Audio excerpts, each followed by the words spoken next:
We are live on YouTube. What's up, everybody? Thanks so much for jumping on. Whether you join now or you join later, watch it later. We're excited. We're thankful that you chose to watch it with us. We're gonna talk a little bit before we start the movie. We'll probably start the movie in about 15-20 minutes, but it gives people a chance to log in. Check it out. It's on Tubi for free, so Tubi.com or Tubi app on your phone. But watch along with us. We'll be chatting around, kind of talk about the film. One of the first big silent films. We were thinking, oh, it's gonna be like an hour and a half, 2.5 hours. Like it's an epic, and Uh, it's set in 2026 or around there. So gonna be fun to watch that movie. What did they think the world was going to be like in 2026, and how close were they? Are they a little too close to home or what? So we'll be chatting about that. But we were actually just talking about Texas Frightmare. We are super stoked about Texas Frightmare, and also OKC Horror Con, and we've got some friends over there. yes. Papa Gosh, you said you were talking to Rod. Yeah, I just messaged him real quick and stuff, but yeah, I'm gonna hit him up again just to see if he needs any help this year or I mean, I won't probably volunteer because that would mean I should volunteer one of these years, but I Mm-hmm. think because I mean you do get time to go wander and stuff at the end, but I um mean, it'd be awesome to be the like one of the official like panel, like I one of the know rooms if they I had need to multiple talk to him rooms. because I mean, because I'll tell him straight up, like, I mean, he doesn't even have to pay. I mean, That's like, right. we'll host it for well, because like I know he got Al at Tulsa Horror Con. He got Al kind of last minute when we Hmm. were up there, and Al's awesome, but Sure. Yeah. he said he got kind of thrown in last second, and then they usually have Uncle Nasty. He did it at OKC Horror this past year, but now I think I from the looks of it, I guess this hotel is not small per se that they're moving it to. Okay. Because the he put a map out online or on Instagram or something. I saw it the other day, and it says it has 2 floors still. So they're gonna have events on both Nice. floors. He said he's almost sold out of the vendor booths. On one floor, and then he's got Hmm. the upstairs floor. He still has a bunch of tables left. So anybody who is in Texas or Oklahoma and you're planning on going to OKC Horror, it's you got plenty of time to plan. It's not till July. Um, or I think yeah, I'm pretty sure it's in July again. But they're not doing it at the convention center this year, which is sad because the convention center is huge and really nice and still pretty Hmm. new. But at the same time, he's able to save so much more money by moving it to Midwest City, um, Hmm. which is kind of cool. Midwest City is a cool. My son has therapies there, Yeah. so we go there once a And week. and I bet booking it, I would think too, like booking it at a hotel also gives you some discount on rooms and stuff. So when you're Yeah, trying to give rooms for your guests and stuff, like for that's sure. probably a good cost decision. And I Well, think he said he might not even be too in Tulsa. He's going to try to make OKC bigger, and so it's yeah, like trying to figure out ways to make that the most beneficial financially, so that they can keep doing it. We want them to keep doing it, right? So Yeah, so yeah, to piggyback off what you just said, that's exactly what he and I talked about up at Tulsa HorrorCon. Was I hung out kind of because you guys took off to go back, and then I hung out for a couple more hours, and OKC Horror and Tulsa, I kind of hung out at the end with Rod and just kind of asked him if he needed help with anything and all that stuff, and talking to um, he was talking to Brett Wagner. So Brett mhm, Wagner, Rod, and I were having a conversation, powwow out in the thing, and Brett said he's never been invited to Frightmare, which is crazy, but he goes to all yeah. these other cons. And I was like, "You've never been to Frightmare? Like they didn't have you? Like they've had every Leatherface known to man." Yeah. Um, so yeah, I just thought that was odd. But yeah, Rod Yeah. said he's just by moving it from the convention center, he's gonna save close to like $50,000 just by Wow. doing that. So Yeah. That's good. thus it also not maybe doing Tulsa next year or this Hmm. year. I mean, I think that and then moving it to a smaller place that's not the convention center um, is going to save him money and then make it the best con that he can for OKC, which we can already tell. I mean, they've already announced what 10 people so far, and they're Good all. grief, You it's got you have a ridiculous. Twilight reunion. You have a couple of Scream people. You got one of the greatest makeup effects people ever, Greg Nicotero. Hmm. You got a Lost Boys reunion with Jason Patrick and Billy Worth. Yeah, you got Um, Jamie Presley. Jamie yeah, Jamie Presley. You got Presley, which yeah. is completely random. You said the Lost Boys. Yeah, Jamie Presley. You know, she was in not another teen movie, which is one Oh, Christina. that movie's so So funny. great. It done already been brought in. It's like I quote that. I quote that so many times. My Um, buddy and I used to sing that song that they sing like in the randomly in the middle of the movie. We yeah. used to rewind that. We thought that was the funniest song when we were in high school. And last night I watched the Dark Knight for Heath Oh, Ledger's nice. anniversary, the death anniversary of his death. And in 2 years, I think it's going to be the no 2 years. It's going to be the Dark Knight The anniversary, the 20th 20th, you anniversary. saて, yeah. Yeah, and so I think that gives us two reasons to watch the Dark Knight on the live stream next Yeah. year for Heath's anniversary, and the year after that we can. I mean, it's just it was funny because I was editing this week's drops on Monday. It is our Sam Raimi episode with Sidekick Inc. Woo! Man, CJ, dude, that guy brought the heat, man. It Yeah. was so fun Yeah. chatting up with him, and he is so down to earth and such a friend. So Yeah, cool he's the stuff man. is, and but Dark Knight came up in that one because you're like any excuse to watch the Dark Knight. Oh, yeah. And so yeah, so I watched it last night with Zeke, and just I mean it's just so great. His performance is just out of this world. It's been One of a yeah kind. Like, yeah. and it's crazy because we've had pretty much, I think because Batman and the Batman world means so much to so many people. I Hmm. mean, Batman's carried Warner Brothers for so many years, and now they have, the Dune franchise that does really well, and they have more properties that make them a lot of money. But And now made Netflix a lot of money. yeah, exactly. So, but I think, going back to like the Michael Keaton days, like we didn't Hmm. have the internet back then, but when he was announced as Batman and we didn't even have a dark interpretation of Batman yet. So like Hmm. nobody had anything to base it off of. We had the But the, Adam West show and like right, but the random everybody serials, crapped but on it. Everybody yeah, crapped on but Michael people wrote Keaton. letters. They were like, "Mr. Mom, what are you Right. doing?" And What are you then doing same here? thing when Heath was cast. I remember I was really excited because I actually liked his Oscar nominated performance in Brokeback Mountain, Sure. which Yeah. I think was a huge help to get him the Joker role.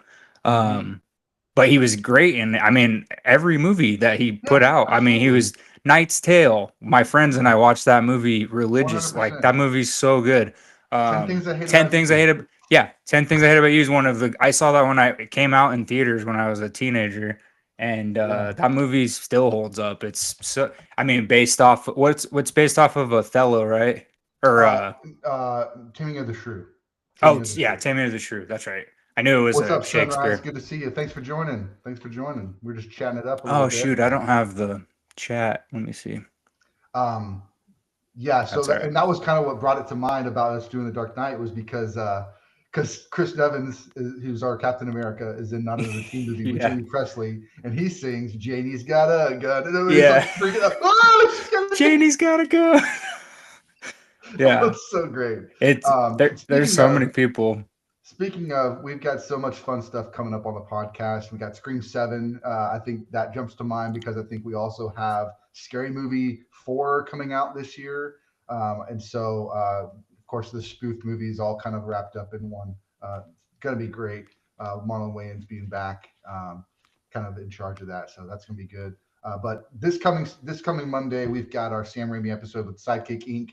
Don't want to miss that episode. It is so much fun. We tracked down our top five Sam Raimi films. Josh brings his, I bring mine, and Sidekick Inc. brings his, and we actually build it as a collaborative list at the end, and it is a lot of fun. It's a great list.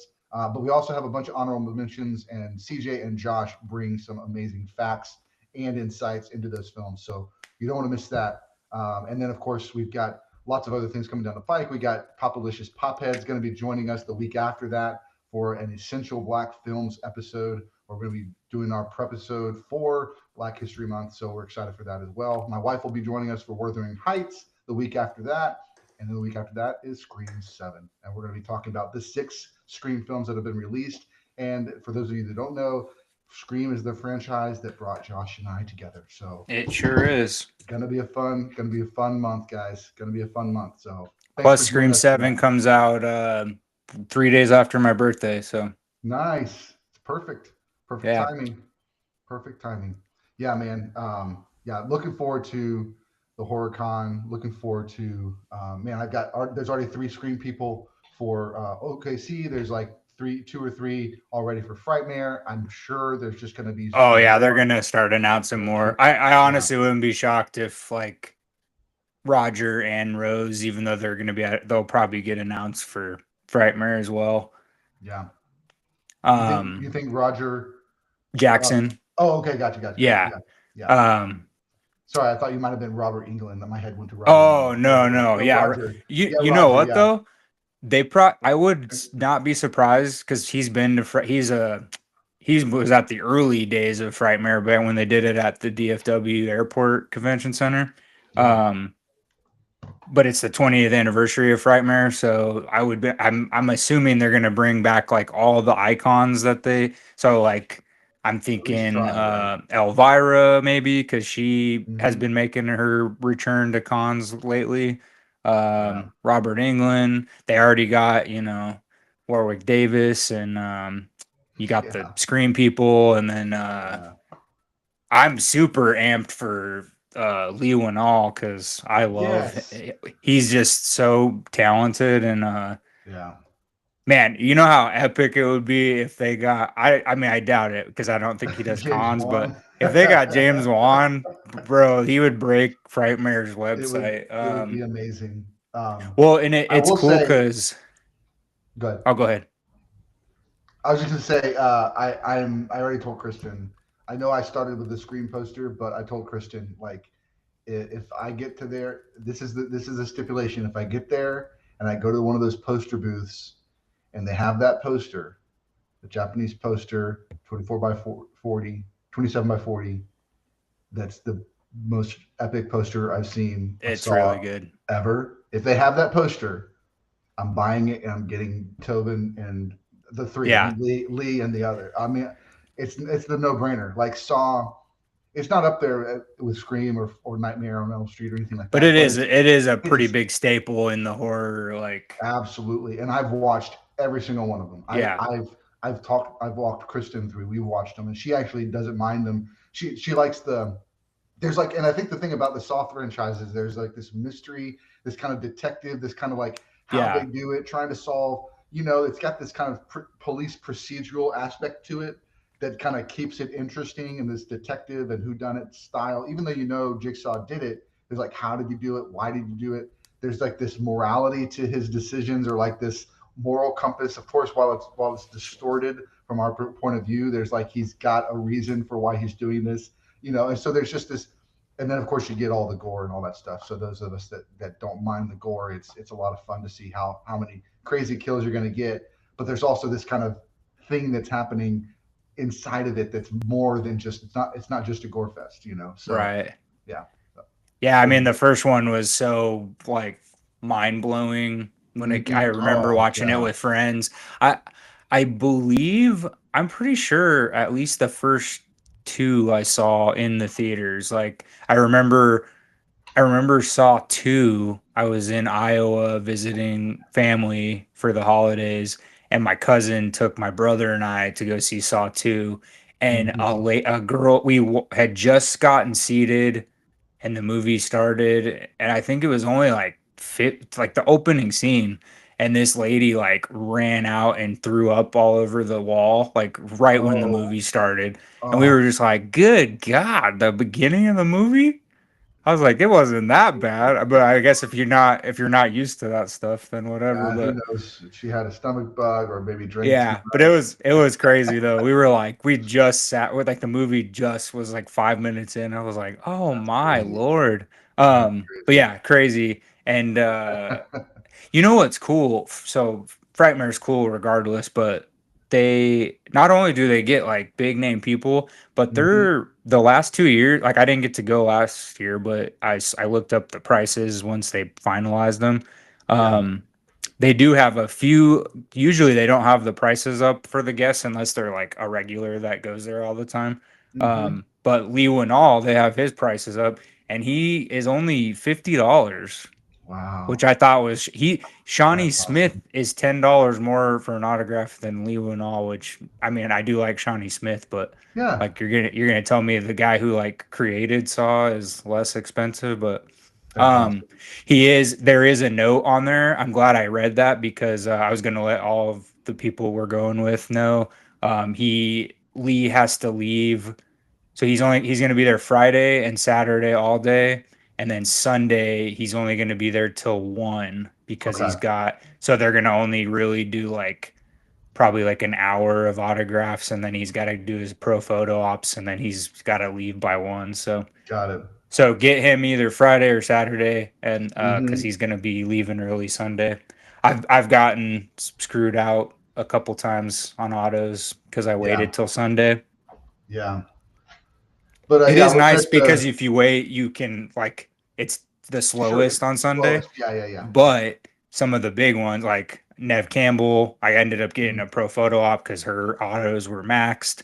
And I ended Yeah. up getting David and Jamie and Skeet that day anyway. Yeah. But yeah, you can get some, but like I keep David, he left early Sunday when I was trying to Hmm. get the thing cast. So I still got to add him to my thing poster. Yeah. So yeah, just get your stuff as soon as you can. It Yeah. is nice Sunday is nice because it is slower and you can enjoy the vendors and all that stuff. Same with OKC Horror, like go get Hmm. your stuff right away. Um, have Yeah. it planned out, and then you can enjoy. OKC's not as stressful as Frightmare auto wise because you can kind of chill out and get everything you want. It's not as crowded, but Yeah. it's gonna be fun. Absolutely, man. I mean, just looking kind of at the guest list, Gina Gershon, crazy, Yeah, crazy. Mira McKenna Grace, Sorvino, Mira Sorvino. Like that's man. like I told Kristen she's got to bring a post-it and have her sign a post-it. Right. That would be amazing. That's such a fun movie. And then kind of the one out of the left field, you got Steve-O from Jackass, which is Yeah, like why is he at a horror convention? But at the same time, it's like he's stinking Steve-O. Like yeah. who cares? He's Well, awesome, Bam right? Bam Margera, he was here at OKC or 2 years ago. The same year David Howard Thornton was here and stuff. So Yeah, that was very random. yeah. So But Billy yeah, Zane just got Steve-O. announced. Billy So I Zane, told I am intrigued by. Yeah, but I mean, one of Kristen's favorite movies of all time is Titanic. So I was like, you got Woo! Titanic. She's like, oh, Billy Zane, I'm gonna have to learn my aerial because she's trying to be Megan, and she's gonna do the costume contest and do Oh like no! some Oh, gymnastics Kristen and is. stuff. Yeah, yeah, yeah. Oh, that's awesome. Yeah. So she's like, I Good gotta learn for my her. aerial for Billy Zane. I'm like, I got you, I got you. That's all. I'm gonna learn Yeah. my aerial for Mira Sorvino. Uh, or Gina Gershon, either one. I'm fine. It's good stuff. My. Good stuff. Yeah, no, Billy Zane. I would just want to ask him, like, so maybe you can solve this issue that we've all had with Titanic for many Yeah. years. So, how big was the door? Hmm. Oh, did you And see? Go ahead. Finish. no, I was just being a goofball. No, he actually did it. He did it. Like he brought some people in. They had the water. They had the Who door.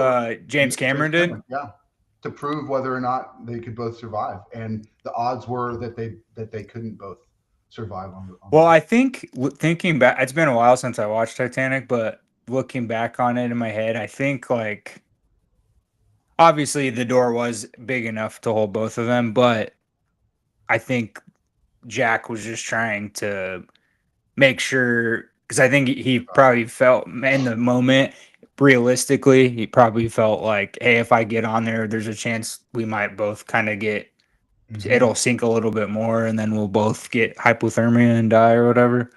So Yeah, maybe that's why I did it. But still, sure.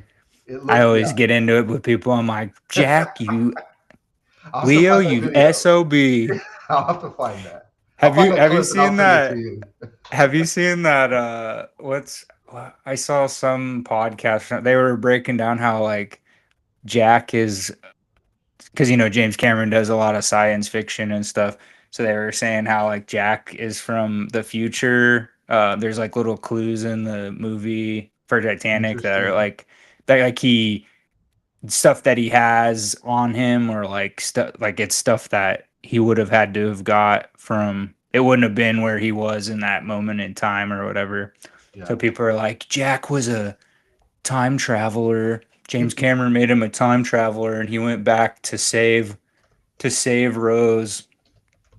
And I was like, you guys have watched too much Terminator. For real. For real. Cool, man. I figure we'll start the movie here Yeah. in about Yeah, five yeah, yeah. minutes. You can find it on Tubi. We're watching Metropolis. This is an epic movie. Have you ever seen it? It's been a long time. I watched it with my old neighbor because he had Yeah. a giant Metropolis poster in his Nice. entryway. Yeah.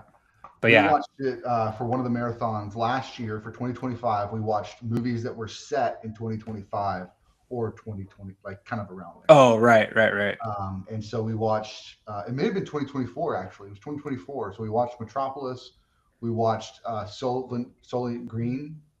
Oh, And yeah. then there was Soylent one other Green. one that there was. They were all based in like the 2024 area, and so it was kind of cool. Like to see what did the 70s think, what did the 1910s think the world would be like in 2026, 2024. So that was a lot of fun. So it'll be interesting to watch it again.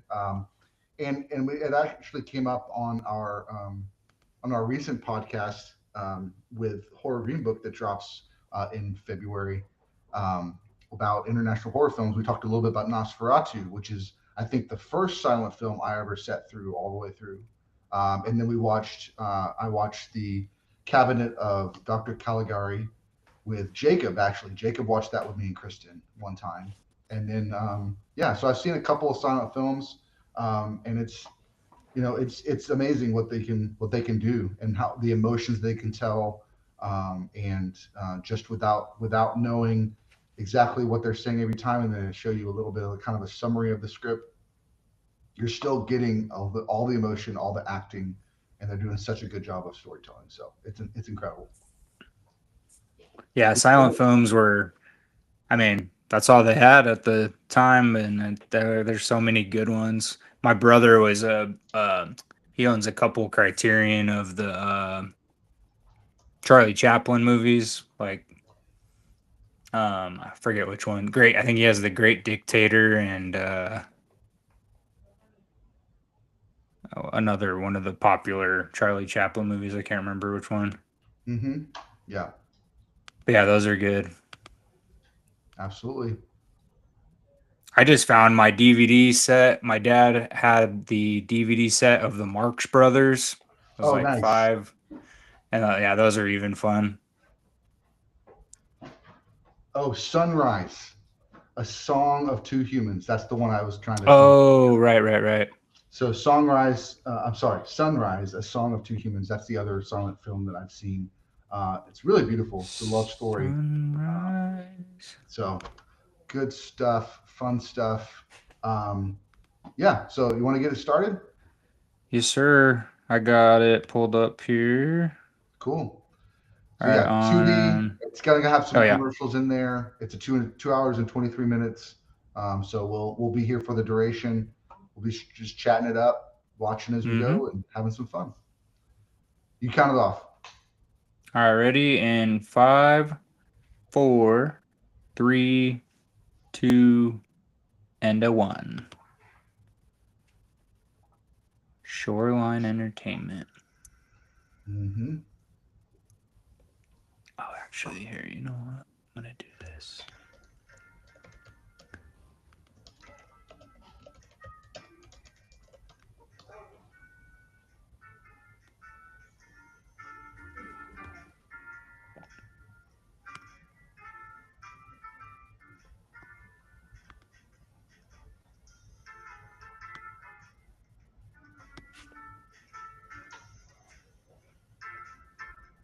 Nice and jazz. Yeah, I like the music. showing the industrial complex.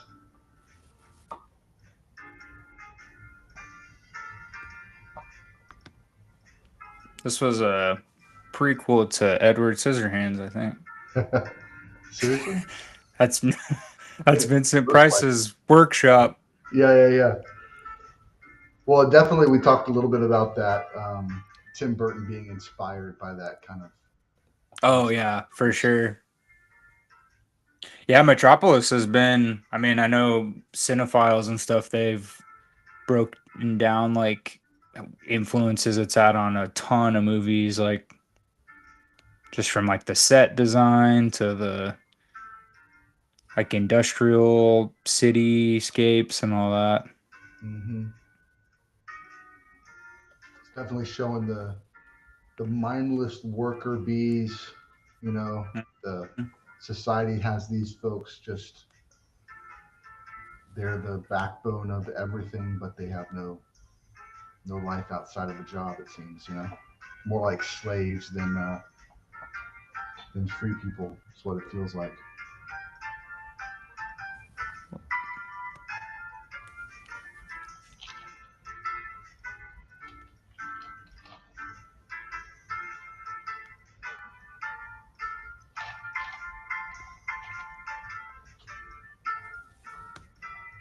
Hmm.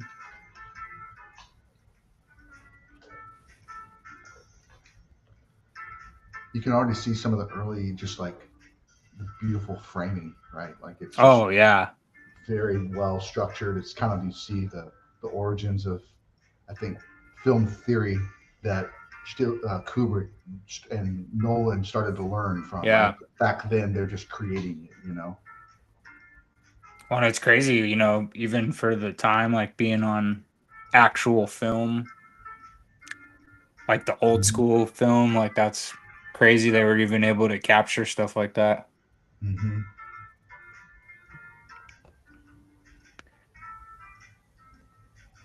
And I bet you that in the background of the elevator is probably painted on, I would Hmm. imagine. Yeah, yeah. Well, actually, The I think foreground, part of it is. I the think foreground looked painted. Yeah, yeah, and then they were probably miniature, maybe could be miniature. yeah, miniature scale, yeah.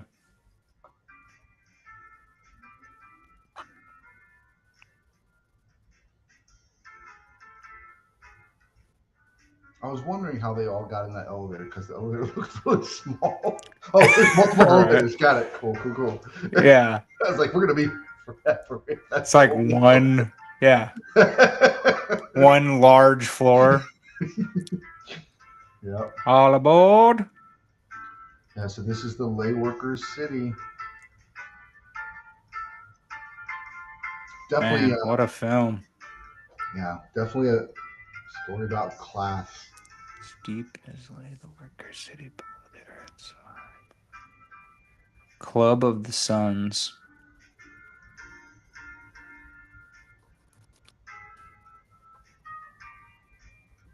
So these are the elite. These are the people that could afford it.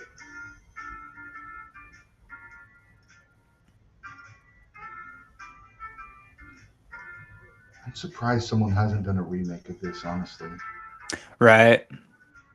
You gotta think I haven't seen the movie yet. I heard it was really bad, but you gotta wonder if part of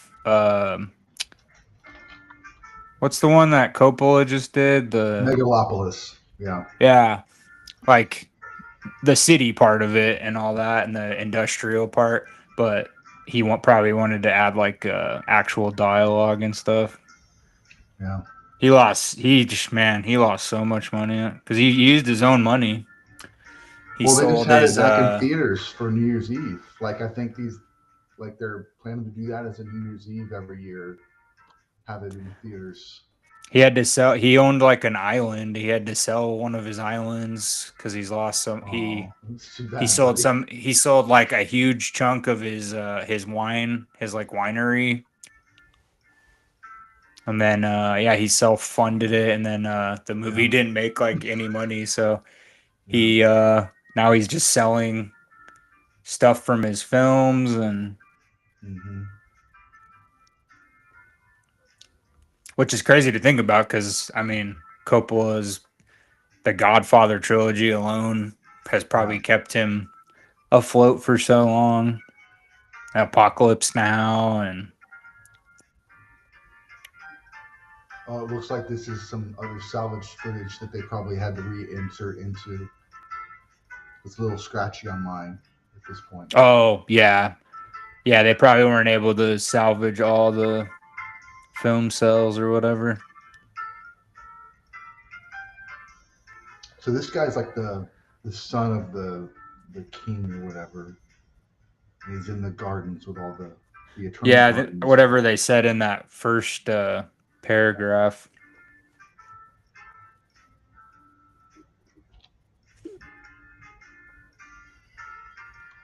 Fredder. Yeah, it's cool. Like the makeup is like this main guy.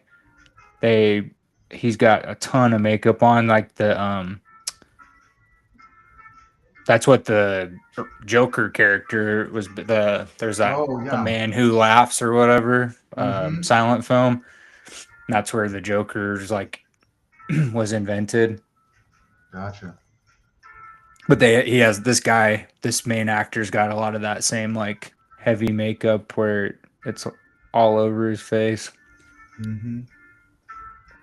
Well, because you think Uh, about it, a lot of them had to use their facial. I mean, since they're silent films, they had to.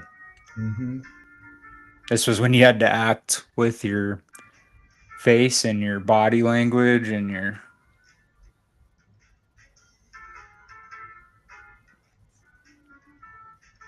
It is crazy how clear it is still to this day Yeah. Be for able to for find being some in the really clean 40s. prints. Yeah.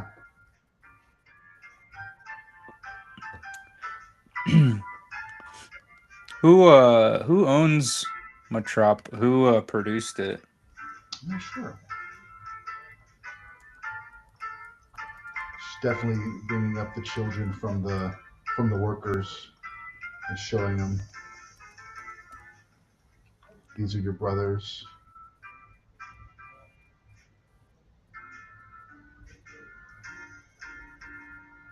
They're like, no, they're not.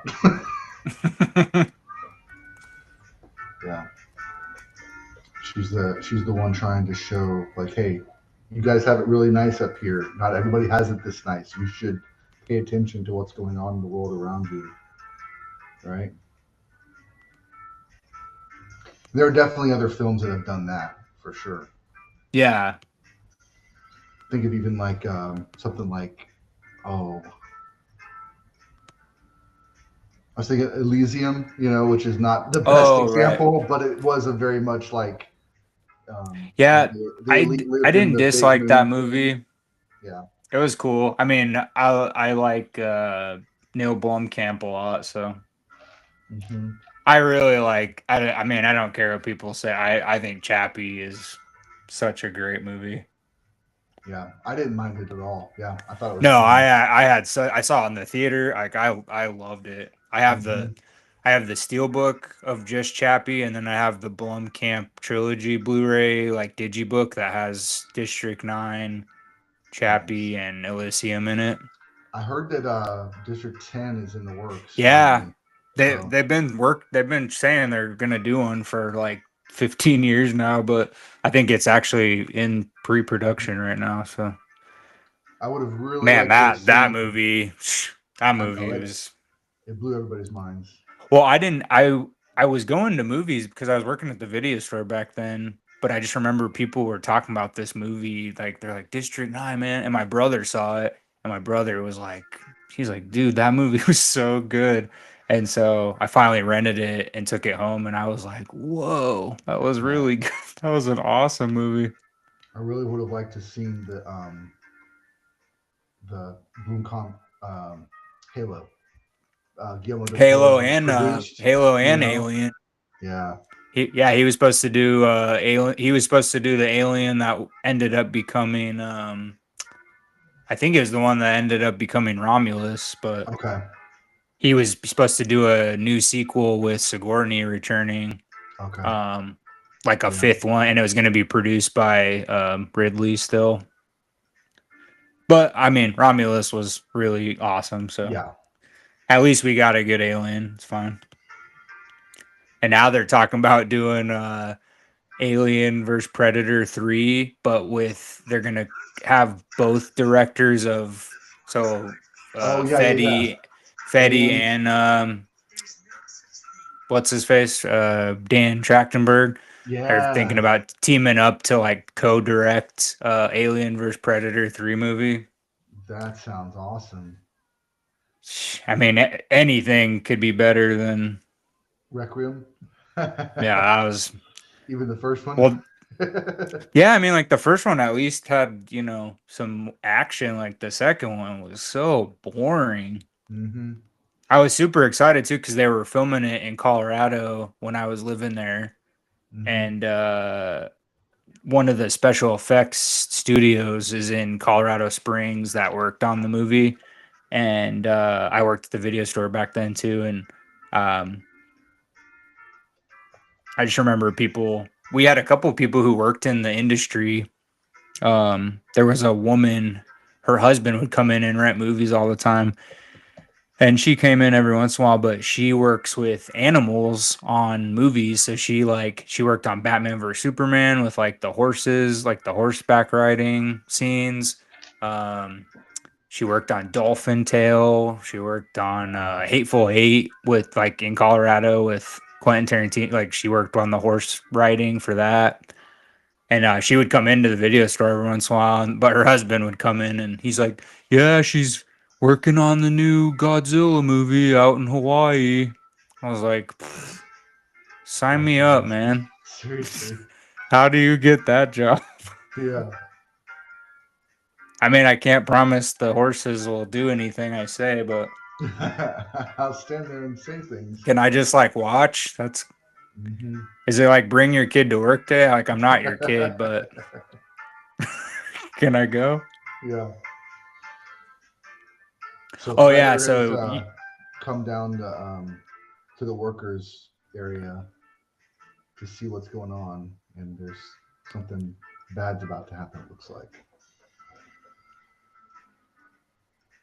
are you what's your timestamp? I'm at like 12:30 just now. Oh, okay. I think mine's went behind a little. Let me skip. There we go. 12. Okay. Yeah, there's an explosion. Man, there's Yeah, people just fell. oh, that was amazing though. Like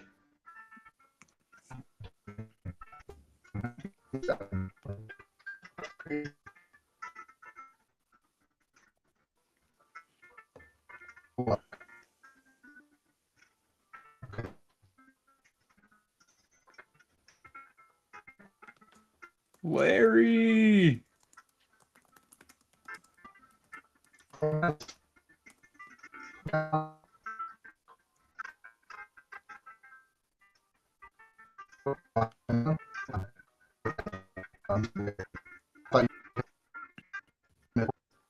Uh-oh. Oh no.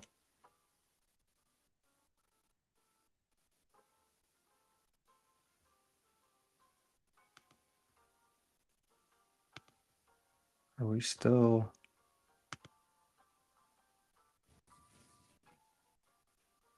Uh-oh. Hmm.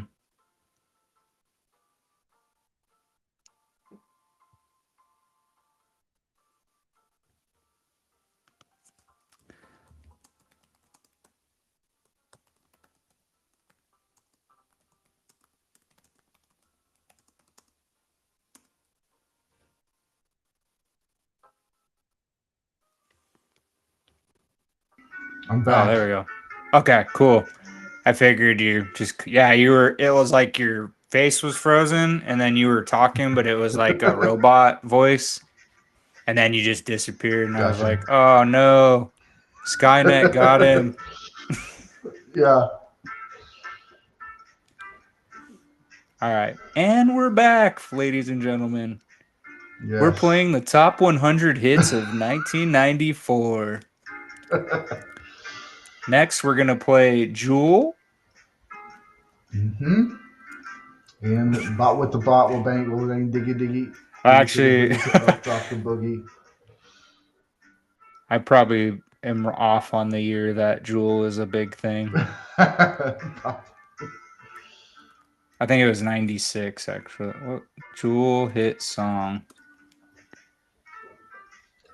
So I just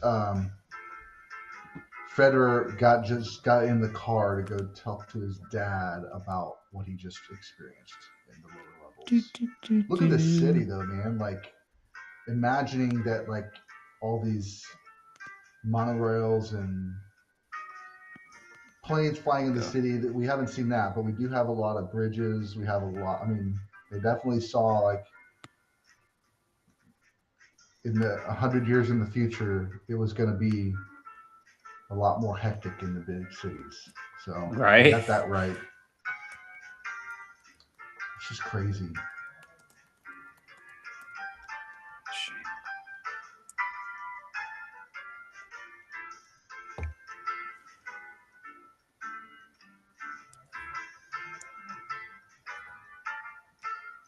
Yeah, so going back to what you were saying earlier, like the influences on other movies. Yeah. I found a couple of random lists, but yeah, like the Matrix even. They said it like inspired the Matrix. Hudsucker Proxy, the Coen Brothers movie. Mm-hmm. The original Batman for sure, 1989. Yeah. Like the city, at least, like the Gotham and everything. Mm-hmm. And it says Inglorious Bastards, but interesting. I guess for the let me see here.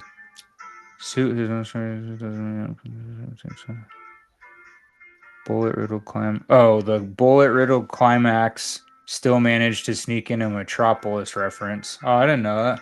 Nice. Huh.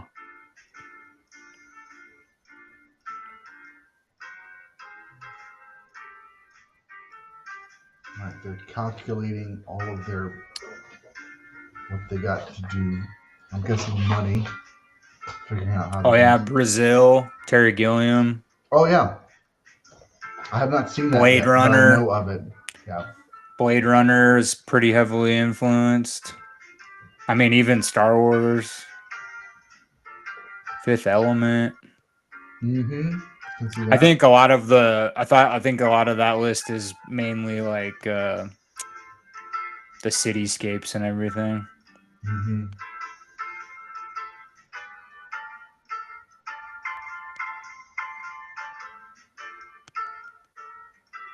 Mm-hmm.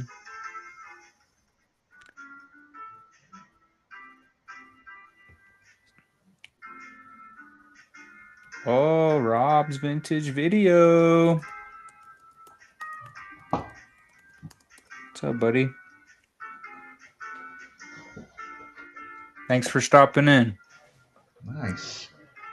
I know Rob just had a live. He must have just got off a little bit ago. Cool. Thanks for joining me. Yeah, he's got a cool. I found him through Larry. He and Larry already knew each other, so nice. But yeah, he does a lot of lives. It's pretty cool. But yeah, thanks for stopping in. Yeah, absolutely. For anybody who just came in, if you, this is on Tubi, Metropolis, and we're just at the 19-minute mark, so not too far in. It's a couple hours long, so you can jump in on for free as long as you don't even have to create an account on Tubi. You can just put in what movie you're looking for.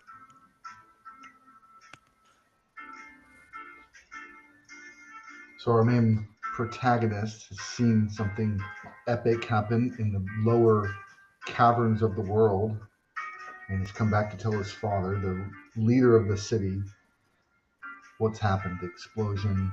Malak has shown up, and like all the business, the bookkeepers. Yeah. Yep. Man, he's awfully close to his dad's face. That's that stage acting. Stage Yeah, acting. he's I like, have hey, to be dude, this close. Could you just a little personal space here? The close talker, Jerry he's Seinfeld. like, could you be a close talker?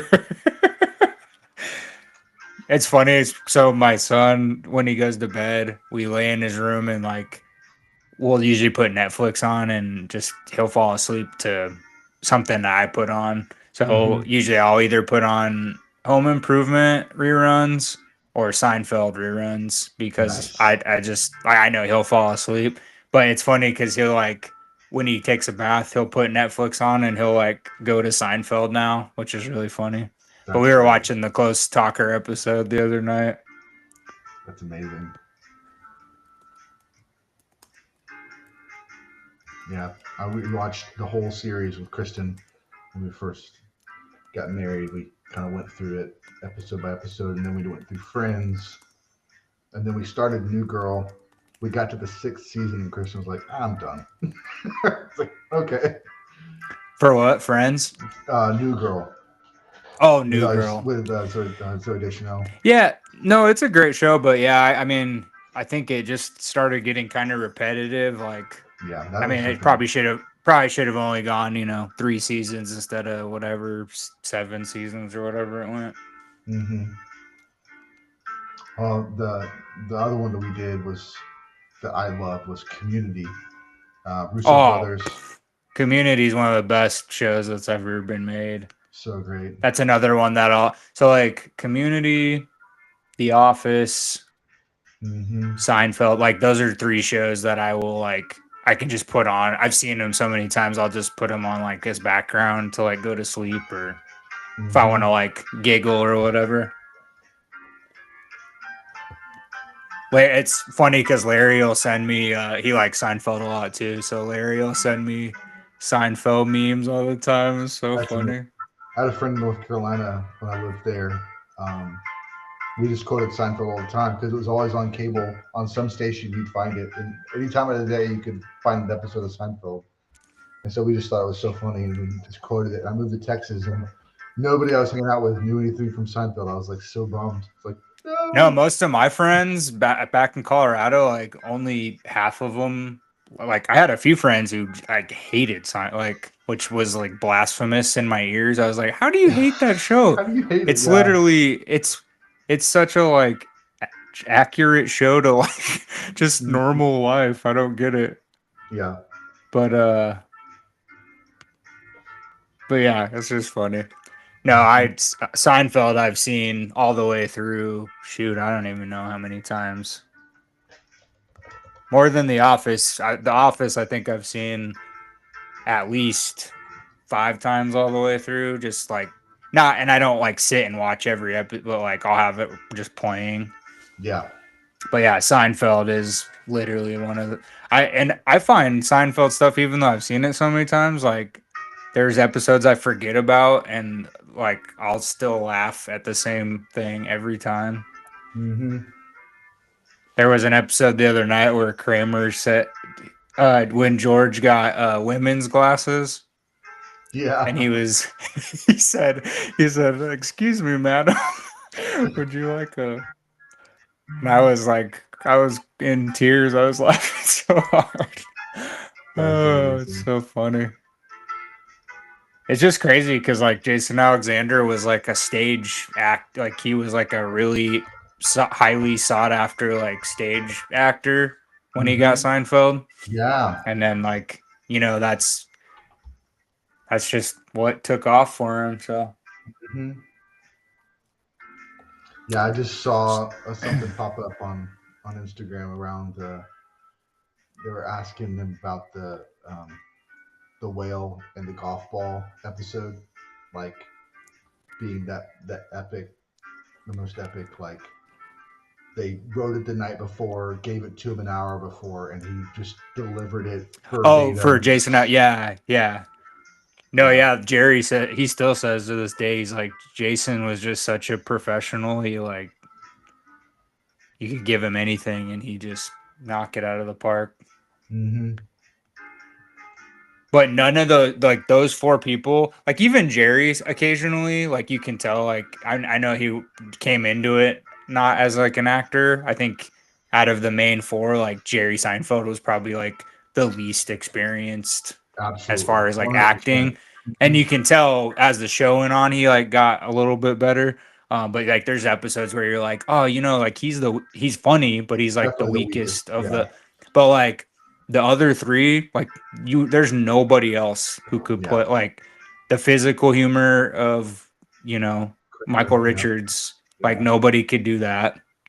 Jason Alexander, just his mannerisms alone, and he's just how he carries himself. And then I think Julia Louis-Dreyfus is like she is one of the fun, like not only the funniest. I think she's very talented. Like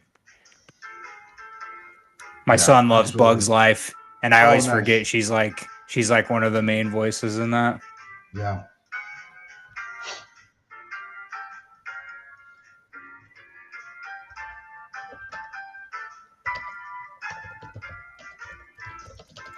Yeah, Larry, I'm so amazed that you got to see Undertaker because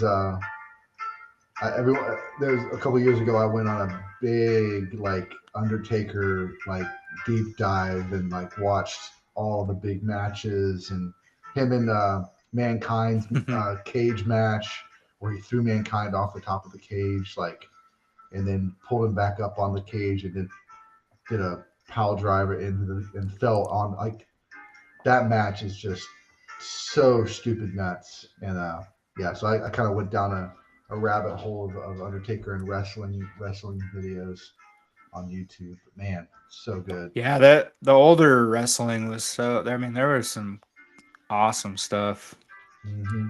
especially like I really didn't. I'm not really into it now, of course, because it's changed so much. But when I was a kid, like we still had all the legends, Hulk Hogan and Sting and all those. But Hmm.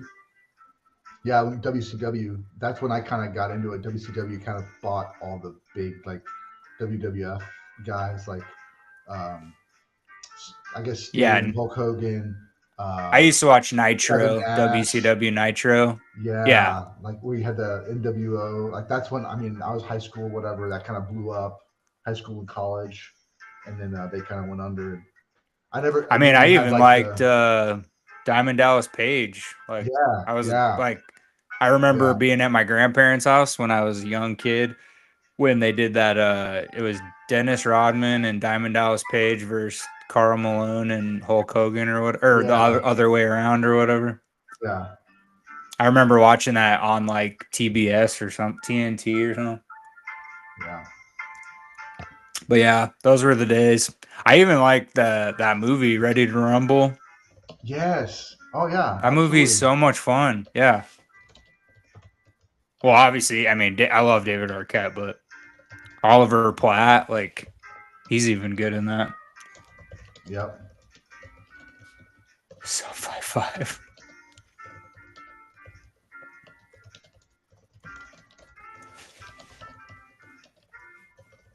Isn't it scary how much Brock's daughter looks like him? I don't know that I've seen it. No, like his daughter's she does a shot put for I think she's in college now, but yeah, if you look Wow. up a picture, I forget her first name, but yeah, Brock Lesnar's daughter, like it looks like him with a little bit longer hair. It's pretty creepy, but she's like in college. I'm like, is that it? I was like, that's not a woman, is it? That's scary. Yeah. Oh, he just told him to go home. He said, Hmm. he said, pack your bags. I like these names, Yeah. Feder and Josephet. So yeah, Joseph that got fired by his dad. He wanted to kill himself, and now the son is saying, "Hey, like go home. Let me figure some stuff out. We're gonna figure out how to help these people." So he got fired because Josephat didn't bring the news of all this explosion and all this stuff that his son is now telling him about. Oh, now he's sending a A guy to follow his son around. Private investigator. We were just talking about. Oh yeah. Absolutely. Oh, I'm at a commercial. Yeah, me too. NFL. Nice. Mine is Verizon. Looks like.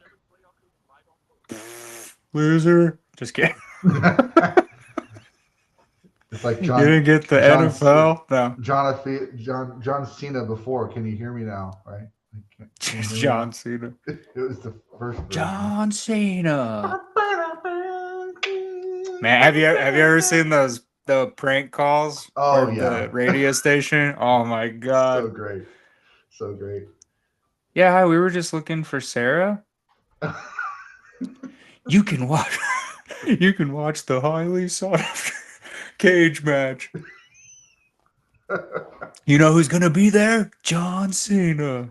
All right, I'm calling the police. Roy D. Mercer is one of those other prank call bits that I always Yeah, thought was funny. yeah. I said, how big a boy are you? 250? I'm out to pack a lunch. Oh, it's so great. All right, movie's back. For me. Is it back for you? Yeah. Nice. All He right, just so the commercial, it seems like it's kind of following the same with us. mine's at 31:15. Oh, okay. I'm at 30. I'm a minute behind. Oh, it's all right here. I'll pause. Boop. Yeah, just tell me when yours gets to about like 31:20. Okay. Now he's inspecting he's down in the industrial area again and all the dusty air.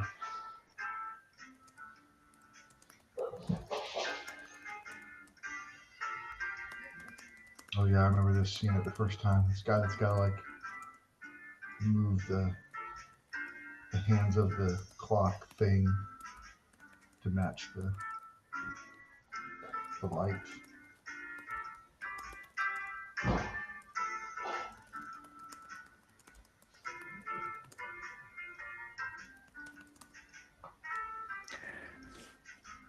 Dang. That is the girl from who played Jessie on Saved by the Bell. Yeah, Elizabeth. Oh, okay. No, Elizabeth Berkley, right? Berkeley, yeah. Is that her name? Okay. Mm-hmm. I should. Right, yeah, she was at Galaxy. Now. Sorry. Okay, cool. No, I am too. I'm 31, 35. Nice, perfect. She was at GalaxyCon? I'm at.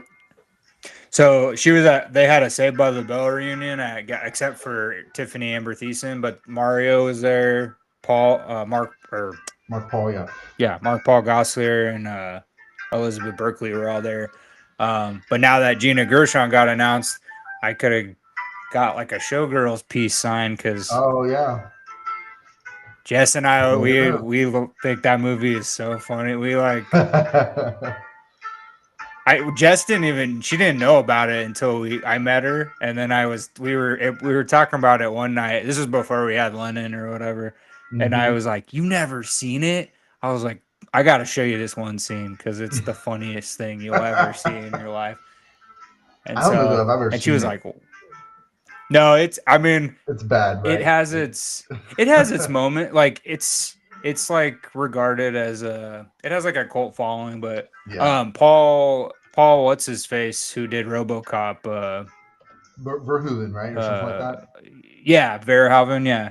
He directed it, so it's like his kind of like his baby. But I mean, it has a pretty cool cast. It's kind of David Lynchian, like okay. But yeah, I mean it's a fun one. I need to add it to my collection eventually, just because like I know it's gonna come up in conversation down the road. But no, there's a lot of sex scenes in it, but there's this sex scene in a hot tub with Elizabeth Berkley and what's his name? Kyle MacLachlan from like Twin Peaks and stuff. Oh, okay. and he's like a I forget, I think he's like a businessman in it or something. But yeah, it is one of the most absurd. It's a crazy like it makes you laugh. It's funny. Yeah. A, because you're like, this is supposed to be a sex scene. Also, who has sex like that ever? But it's like Elizabeth Berkley's like violently like splashing around the hot tub and like Yeah. you're like, what Like, are you doing? well, we were talking. Did you guys get the talk or what? It's funny because we were talking a little bit about those like giallos, the Oh Italian yeah, ones. with Brendan. Yeah. Yeah, and it's kind of like, that's like that '90s kind of sleazy, like, sex movies, like Danielle Steele novel type, like Shannon Tweed movie. Yeah. It's like Yeah, the yeah, yeah. '90s had like that kind of like B movie. Like, it was a big deal, and it was kind of like that was like an A list kind of trying to be an A list movie, but it had all this kind of B movie kind of styling to Yeah. it. No, like the movie. So Showgirls is like shot really well. Like it's clear. They've remastered it and stuff a few times. Um, and like I said, it has this huge cult following. But yeah, just some of the dialogue is like really awful, and Yeah, just some of the. It's not. It's definitely not like the worst movie that's ever been made. But like, there's some scenes where you're like, oh my god. it's close. But that's why people watch it because it's so ridiculous. Like. Hmm. Nice, Rob's getting he's got a Police bunch of Academy. police academy people. That's That's fun. awesome. Oh, did you see my Maybe David unboxing? Spade will get announced. You're See my what? unboxing of Jordan Peele? Tommy sent me Jordan Peele. Oh, your pop. Yeah, yeah. Yeah, yeah.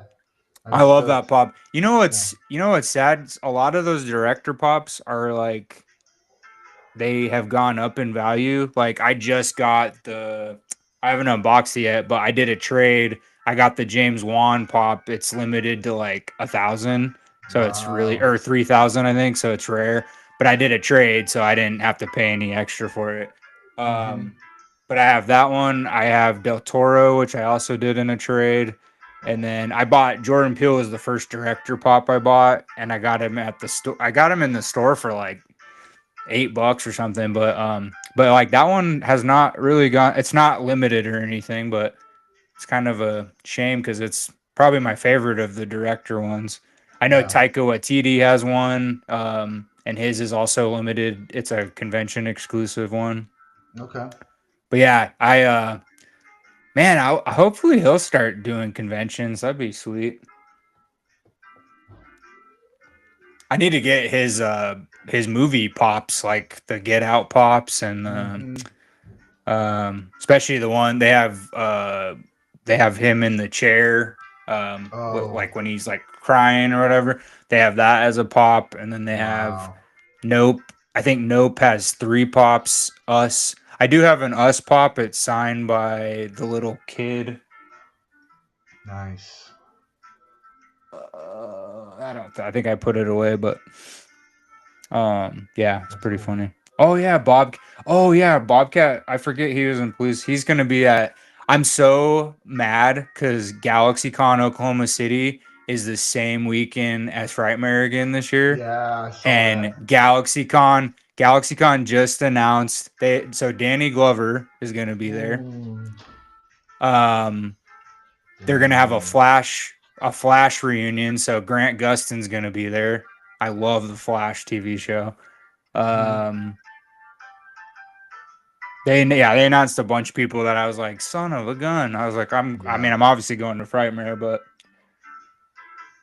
yeah, it sucks because I probably would go get because I know Larry needs a Danny Glover autograph, don't you, buddy? Yeah. Maybe he'll Yeah. get No, announced. he. Well, not for Frightmare, but maybe he'll get announced for Frightmare next year, maybe. Or maybe Fan Expo. That was it. Oh Fan yeah, Expo would be Well, good. actually, you know what? I could see him going because I think the same reps work with Fan Expo and Galaxy because they seem to get the same guests. So I think they have the same Hmm. peeps. I mean, they've There's a announced good two one Oakland down in. Five, so Oh, pretty crazy. well, aren't you freaking cool, Larry? Of course, you already got Danny Glover. Yeah. Well, maybe you need Mel Gibson or something then. Or maybe better He yet, needs why the don't we just Predator. call up our good pal Shane Black? Hmm. You need a Make Shane sure. Black auto on the Predator pop? You sick? You're sick, Larry. That's amazing. Oh, here we go. The robot introduced. Oh, Alamo City Con. Yeah, that's a cool one. Was he nice? Danny Glover would just be chill. Yeah. Danny Glover always makes me think of um, Gone Fishing with him Oh and Joe yeah. Pesci. Yeah. And you know whose movie that's like the first writing credit they ever had Mm-mm. was J.J. Abrams. Wow. So That's if you look on crazy. Gone Fishing, one of the screenplay writers is J.J. Abrams. Yeah, it's funny to go back and look. Stuart Little, the first Stuart Oh yeah. Little, Yeah. uh, M Night Shyamalan wrote that one. Nice. You know, I actually just Quentin recently. Tarantino, he wrote. I was just Go say ahead. I just recently heard of another movie that M Night Shyamalan like wrote the script for that you would never expect.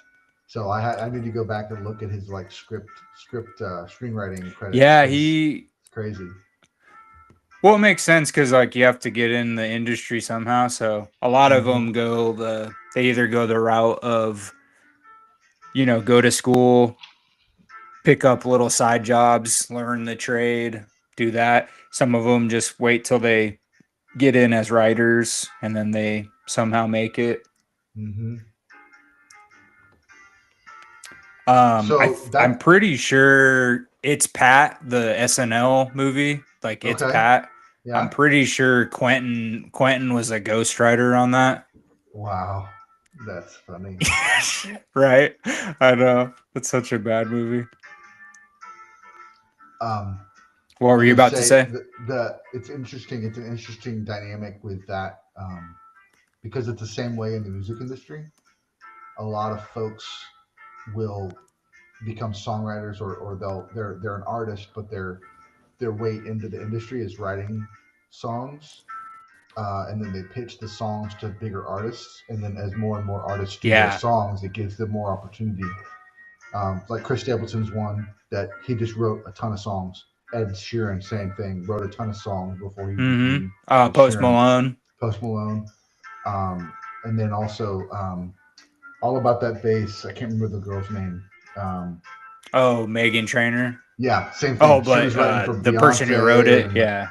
no, she was the writer. She was Well, like writing for Beyonce and all these other yeah. pop And artists, then and she got Jessie famous too. J. Jessie Yeah. J. She wrote "Party in the USA" for Miley, and she Hmm. made like 3 mil off that Right. song, but she didn't sing it. She wrote it. Yeah. Crazy. Yeah. Yeah, it looks like GalaxyCon Oklahoma City. We're gonna have two people so far from the police academy: Tim Kazernski and Bobcat Goldthwait. David Howard Thornton's gonna be there too. I mean, I already met him, but I gotta add Yeah. him to my So he's gonna be at GalaxyCon, not. my. I saw he's gonna be at San Antonio, Big Texas Horror, right? They're doing Oh yeah, so this Terrifier is guys. their second year. Yeah, because their last year was their first year they did that one, and they had a big year last year, but this year's way bigger. That looks fun. I haven't been down to San Antonio in quite some time. I really want to go to. I know Larry goes to Houston Horror Film Fest. I really want to go to that one of these days because Hmm. I hear that's one of the best ones. Plus, any excuse to hang out with Larynnitis. Yeah. So Larry, But yeah, no, they just announced Lauren Lavera, I think, today. Big Texas Horror. yeah, I saw that. I think So it was, Elliot, or maybe David, it and was. Lauren are all announced now. So, Yeah. and then also Oh, the girl that speaking played. of Elliot, Yeah, go ahead. oh, go ahead. No, you. Oh, I was just gonna say, speaking of Elliot, he messaged me today. Elliot from Terrifier. Yeah, He let's get him messaged me on. in a reply to. I know he was so nice last I year. know. Yeah. He's like way too cool. Like I don't even know what we would. I feel like he knows more about, well, not just horror, but he knows like hit music really well. Like I Yeah. thought I knew a lot about music, but that's what he commented on because him and his girlfriend, that they do their channel together. Uh huh. Um, they were like, we picked out some Red albums that we think are our favorites, and she picked White Stripes. I forget, Elephant, which is a red and black cover, and then he picked Interpol, one of their famous albums. I forget. And I was like, man, both of those are fire. And he was like, Papa Goss, indeed they are. And I was like, why are you so cool, man? Yeah.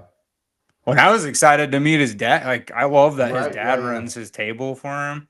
And Mm-hmm. then his mom's like, she works in the industry too. She's like I think she's like an agent or something. So that's how he got into the business, because like she knows a lot of like music artists and actors and stuff.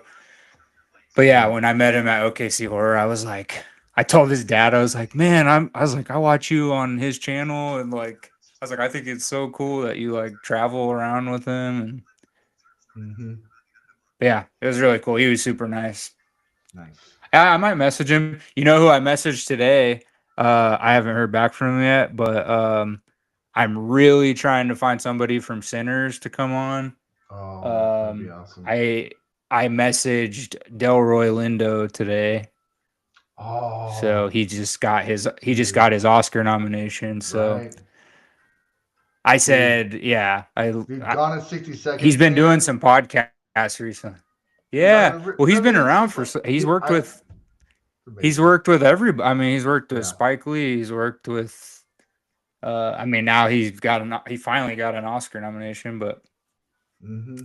he Dude, seems pretty chill. He's been on a few podcasts, but I think I've messaged four people from Sinners. I messaged the cinematographer. I messaged her agency, never heard back.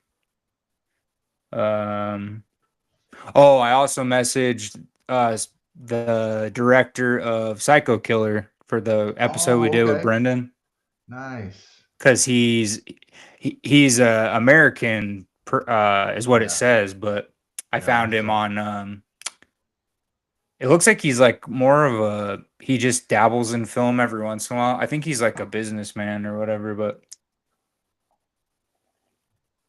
we should be good though. I mean, I got time to find some people because we're gonna have two.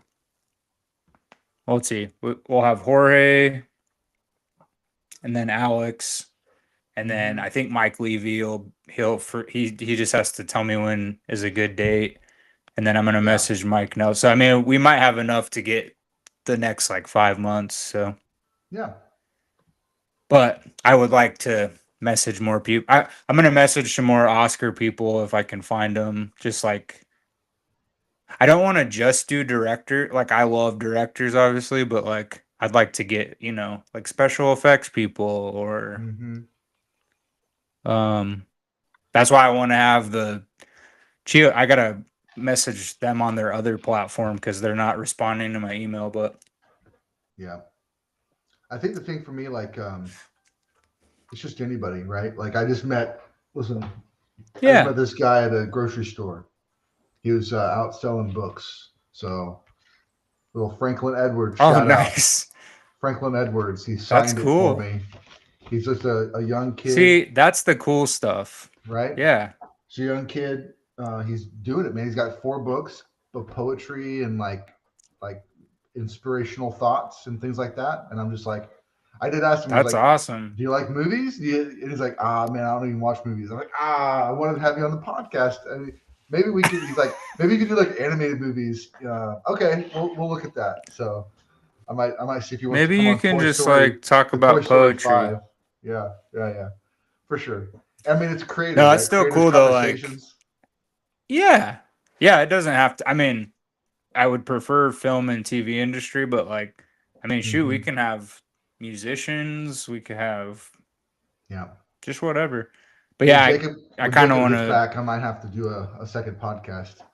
I already talked to him about it, about doing the music that makes you, because Oh, that'd be cool. he loves music, and just kind of, and That's have it be great, like man. really like me introducing him to songs and him introducing me to songs, and kind of have it be a little bit more focused, like one on one, like um, these are songs that inspire him. Here's the songs that inspired me. That kind of thing. So that'd be cool. Yeah, no, that's great. That I mean, I know you all kind of love music anyway, but that's how we are too. Like my son, Hmm. like that's one of his calming mechanisms. Like he loves all like he loves heavy metal, he loves That's awesome. Disney songs, he loves musicals, he loves just today we got out of the we had to run some errands and we got out of the car and he has a playlist on Spotify that Jess made him and Panic at the Disco, High Hopes. He likes that Oh, song a lot, nice. and it came on, and I forget the lyric, but there was this part of the song that came on, and then we got out of the car and we were walking up to the door, and he started like singing one of the parts of the That's song, and cool. I was like, that's so cute. He just like I love it because we're big. I grew up a big music like. That's how my parents Hmm. met. Yeah, My parents met in a music group in college, and so mine my too. dad, thankfully my dad didn't take that route, for, money wise, because he majored in music at Iowa, and then he was in like the drum corps for the marching band, and um, he a really good trumpet player. Like I mean, he got to play the trumpet for mass for the one of the popes that came to Wow. Iowa City one time. Like my dad was like that's like his big thing on his resume. But yeah, That's my cool. dad got me into U2 and Miles Davis and all Hmm. this stuff when I was like Bob Dylan's my dad's like favorite artist of all time. We just And we've seen recently Bob Dylan watched. 3 times. Oh, okay, nice. I've never seen Oh, him in person, but we movie. just saw the, yeah, Complete Unknown. We just watched that recently, like Oh, last I weekend, two need to weekends finish ago. it. I only saw the first like 30 minutes and I just haven't gone back to watch the rest. I haven't Yeah, seen the Springsteen one either yet. So I know. So later this year we got Michael coming out, and so I've got those list on the list of movies we'll talk about. So if you can get some time to watch them, nice. Kristen's going to be on that episode too. She Yeah, loves. I do like biopics. Yeah, yeah. It's a fun genre, and Like there's been some good ones. yeah, especially Walk like the recently. Line, Yeah, we just watched Ray. Bohemian Rhapsody. Yeah, Oh, Ray is a really good one. yeah. So I have a Actually, you I have know a what? few different ones. One of my all-time favorites is The Runaways about Joan Jett Oh, okay, yeah, yeah, yeah. I with haven't seen Kristen that one. Stewart and Michael With Shannon. Oh man, and that's one of my. I think that's the one I've seen the most. is that the one with Dakota Fanning too? Fanning, Yeah, yeah, yeah, Dakota Fanning. Yeah, Dakota. Yeah, but it's that one is one of my all-time favorite biopics. It's so good. yeah. Michael Shannon's he plays their manager and he's eccentric. He's so good in that role. But Nice. yeah, that one's a good one. I really hope Michael is really good. Like I think it's going to be, but like I I just mean, really hope it's just I do like the too. most epic biopic we've ever seen. Yeah. I Also, mean, it's because one of those my I've told you before, but like yeah, Michael got me into music. Like 100%. Thriller was the first album CD that my aunts bought me when I was little, and so like that got me into my love for music in the first place. Yeah. So Speaking of physical media, hold on one second. he was the king of pop. Oh, you're good.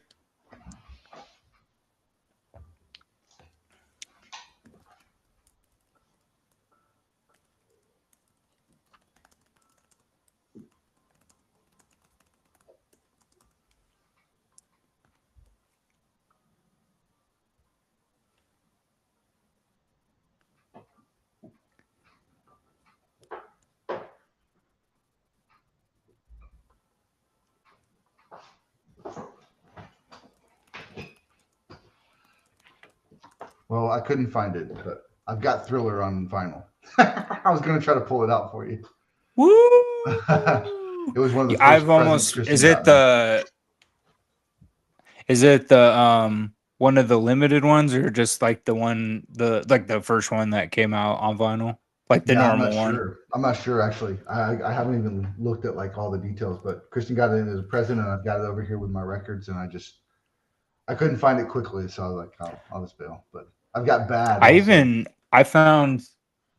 Oh man, you know what? Bad was one of the first. So like back when they had Sam Goody, like they had all those CD stores and stuff when I was a kid. Um, Bad was one of the first CDs that I like bought on my with like my own money. Like Hmm. I went to the mall with some friends and I was like, "Oh, Michael Jackson Bad." So I bought that. I still Nice. think that I think Bad is a great like that's a more political album, but like Librarian Girl, get out of here. That's one of my favorite songs ever Yeah. made. I the Plus, first that one. video is so epic with all the cameos. Hmm. Librarian Yeah. Girl. It's Yeah. got like 30 cameos. Yeah. We I mean, I think the other one that kind of went big for me, like around the time I was in like high school, was like Dangerous. Not Dangerous. Yeah, yeah, Dangerous album. And you had Yeah. Yeah, you're right. the music video. Oh, Remember no. the The time? song was Blood on the Dance Floor was the name of the album, I Oh, okay, think. was it? Okay. Dangerous was the song. And then I think Blood on the Dance Floor was the name of the, But or like maybe you might be right, actually.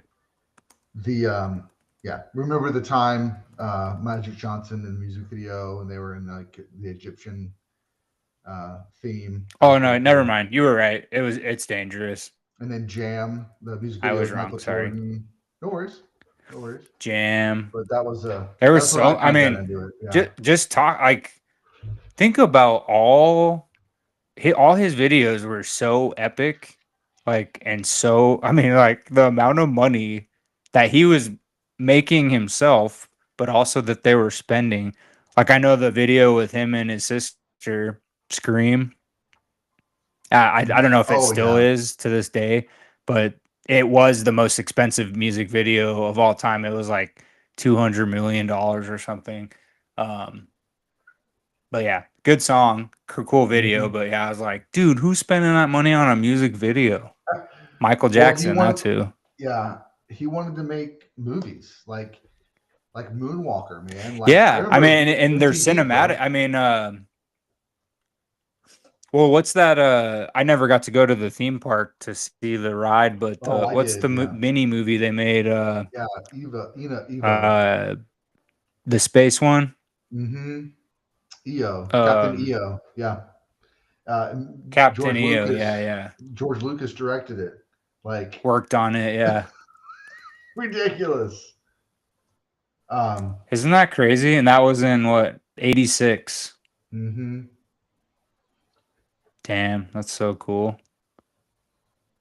Yeah, no, I mean, Michael is one of a So kind, man. I just He's looked it just, up. I was even watching his Super Bowl performance the other day. Oh yeah, yeah. I remember that. I'm watching that live. Like that was insane. And I've seen all the Well, clips on just it. like the beginning where he just stood there for a minute and just, it was Yeah. just so loud. Have you seen that clip where the producer is like getting onto him like in the in ears? He's like, Michael, come on, Michael, stop, Michael, do something, Mike, because he said, "Don't start the track Yeah. until I reach for my glasses," and like he wouldn't Mm, do it for like 7 yeah. minutes. He's just standing there. It seems like, and it was just like it was so epic. But it was like that was him, man. Like only he, at that point, only he could stand on a stage doing nothing, like standing still for 7 minutes and still have people screaming. It was crazy. I did just look it up. Yeah. So the music video cost 7 million to produce, and it still holds the most expensive music video ever made. Adjusting for inflation, it would be For about 10, Scream. 10.7 million. Yeah, for Scream. Yeah, For Scream. crazy, Yeah. crazy. it's a cool video, but I was at the time when I was a kid, like I didn't honestly think about the money aspect of it, but Hmm. I think somebody not super famous, but I think Yeah. I'm trying to remember who worked on that video. It said it was scheduled for 3 days and ended up Mark being 3 weeks oh, because he's a perfectionist. And then Mark CGI. Romanak. That's why it took so much money. But, But yeah, well, and I mean, Michael was already big. Janet was big at that time too. I mean, she had that mhm. huge. I remember buying her CD that had like three. I think it had three number one hits or top 10 hits Oh at yeah. least. And then one of the things I Um. remember is, I mean, we've talked a little bit about NSYNC before, but when they covered her song Oh for yeah. her, like, that's so epic, man. Like they did the music video just like her music video. It was like so great. Oh, Mark Romanok. Okay, so yeah, Mark Romanok directed that video. He mostly has done music videos. I mean, he's done everybody from Linkin Park to Bowie to No Doubt to the Wallflowers. But he directed a 1 hour photo with Robin Williams. Whoa, that's Yeah, so awesome. the director of Scream, he directed 1 hour photo. Isn't that crazy? That's crazy. We just watched that. I never put two and two together, but We watched that's that great. for Yeah, a he has marathon 86 recently. directing credits.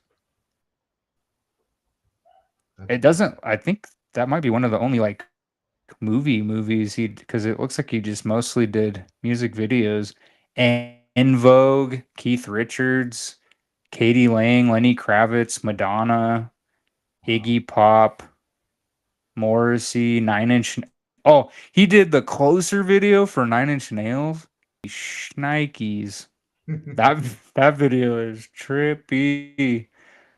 He did Beck, Devil's Haircut, Nine Inch Nails, Perfect Drug, Fiona Apple, Oh, nice. Macy Criminal? Was it Gray. Criminal? Fiona Apple Criminal? That For was the what? one I remember. That song. Yeah, no, Oh, it was Criminal. Yep. that was the only music Um, video I remember from her. Morrissey, Mick Jagger, Audio Slave, Jay Z, 99 Problem. I mean, like he's got his music resume is pretty insane. But then he just randomly did 1 hour photo. That's so bizarre. Well, sound throwback to I think that's Fiona. his only movie that he did. Yeah, Fiona Apple. So she was dating P.T. Anderson when he did Magnolia. So I I saw remember Fiona them. Apple open up for Coldplay one time. Did you really? I saw Muse open up for Coldplay. I did, and she was No, really good. Muse Oh, opened you for went to U that two. tour? Yeah, it was Muse and U2. Oh, you I went. It was a 360 Yeah, tour. yeah. I went to that same tour, but I went. He actually, it's funny because I went here in Norman, um, but Muse wasn't the opener. Black Eyed Peas were the opener, Okay. and they wasn't going. They weren't going to Denver, and then they announced the second tour, and then they came to Denver. So we went to the 360 tour in Oklahoma, and then we went in Denver at the Broncos Stadium, and Nice. both of those we had. Yeah, my dad and I we really bond over U2. Like I think we've seen U2. We went to the Joshua Tree tour recently. Whenever they did that Wow. reunion, we tried to go to the Sphere when they opened the Sphere, but it was like, A, it was crazy expensive, and B, like almost impossible to get tickets when it first opened. So my dad was like, he's like, I tried, but he's like, there's no dates that are gonna work. So Yeah. I saw U2 in Austin when I was a kid, and the opening act was No Doubt. Oh, That was nice. pretty cool. Yeah. My dad saw U2 in Iowa at Iowa State, Ames, Iowa, back in the Zoo TV tour, which is like one of their most famous tours. And the opening band, they were not huge at the time, was Rage Against the Machine. Oh, that's insane. Like my dad told, I saw Rage Against the Machine for free for they came to town, they came to Denver for the Denver the Democratic National Convention or whatever. Mm-hmm. And they did you had to go to a park and put your name on a list, and it was free. They didn't play What a is it? Was full, like they played like draw? 9 songs, like all their hit songs. Yeah. Okay. But we got in, my buddies and I got in for free. Like it was free. You didn't have to pay anything. So they played 9 songs and it was like all their hits, and was I mean, it was free, so it was already awesome. And then second, it was Rage Against the Machine. And then that same week, Tom Morello, the guitarist, came to Boulder to a record store, and my buddy and I went and met him. So we met Tom That's Morello. crazy, bro. My buddy got my buddy got Tom Morello's autograph on his wrist, and Tom's video crew filmed my buddy, and he said, he was like, "This guy's crazy. I told him not to tattoo stuff on his skin, whatever." But he said he's gonna go get it tattooed, come back for my show tonight in Boulder, and I'm gonna give him free tickets to get into the show, because he has that band, the Night Watchman, is like a Mm-hmm. acoustic project, and so he was in Boulder, and so yeah, my buddy got to go to the show that night for free, and he got Tom Morello's autograph and his tattooed into his wrist. And That's amazing. it sucks because I can't find. I bought his Night Watchman CD and I had him sign it, and I don't know what I did with it. So, but yeah, Tom was really cool. But that was like an epic month because I saw Rage Against the Machine for free, and then like they never tour now, ever. Mm-hmm. They were supposed to tour with Run the Jewels a couple years ago, and I was like all for that tour because I love Run the Jewels, but that didn't end up happening. So maybe one day when I'm a grown up. Yeah. He's at some kind of church. Yeah, I'm at 105.45. Oh yeah. Okay, I'm at 104.20. So he's a monk in the pulpit who preaches. Monk's hand points to the Bible, which is written. Degros Babylon. Mm-hmm. Definitely went down a religious path with the Tower of Babel. Let me know when you're at random. 106.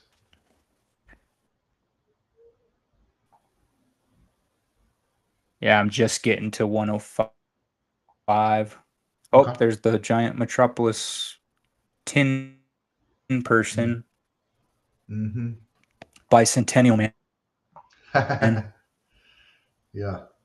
That was a good movie too. Yeah. Yeah, we did actually Robin 90s episode. Robin Williams was so good. Oh, I remember. Mm-hmm. Yeah, I remember that. Yeah, my brother-in-law was on that one. No, we're doing Robin Williams. Our next marathon is next Saturday.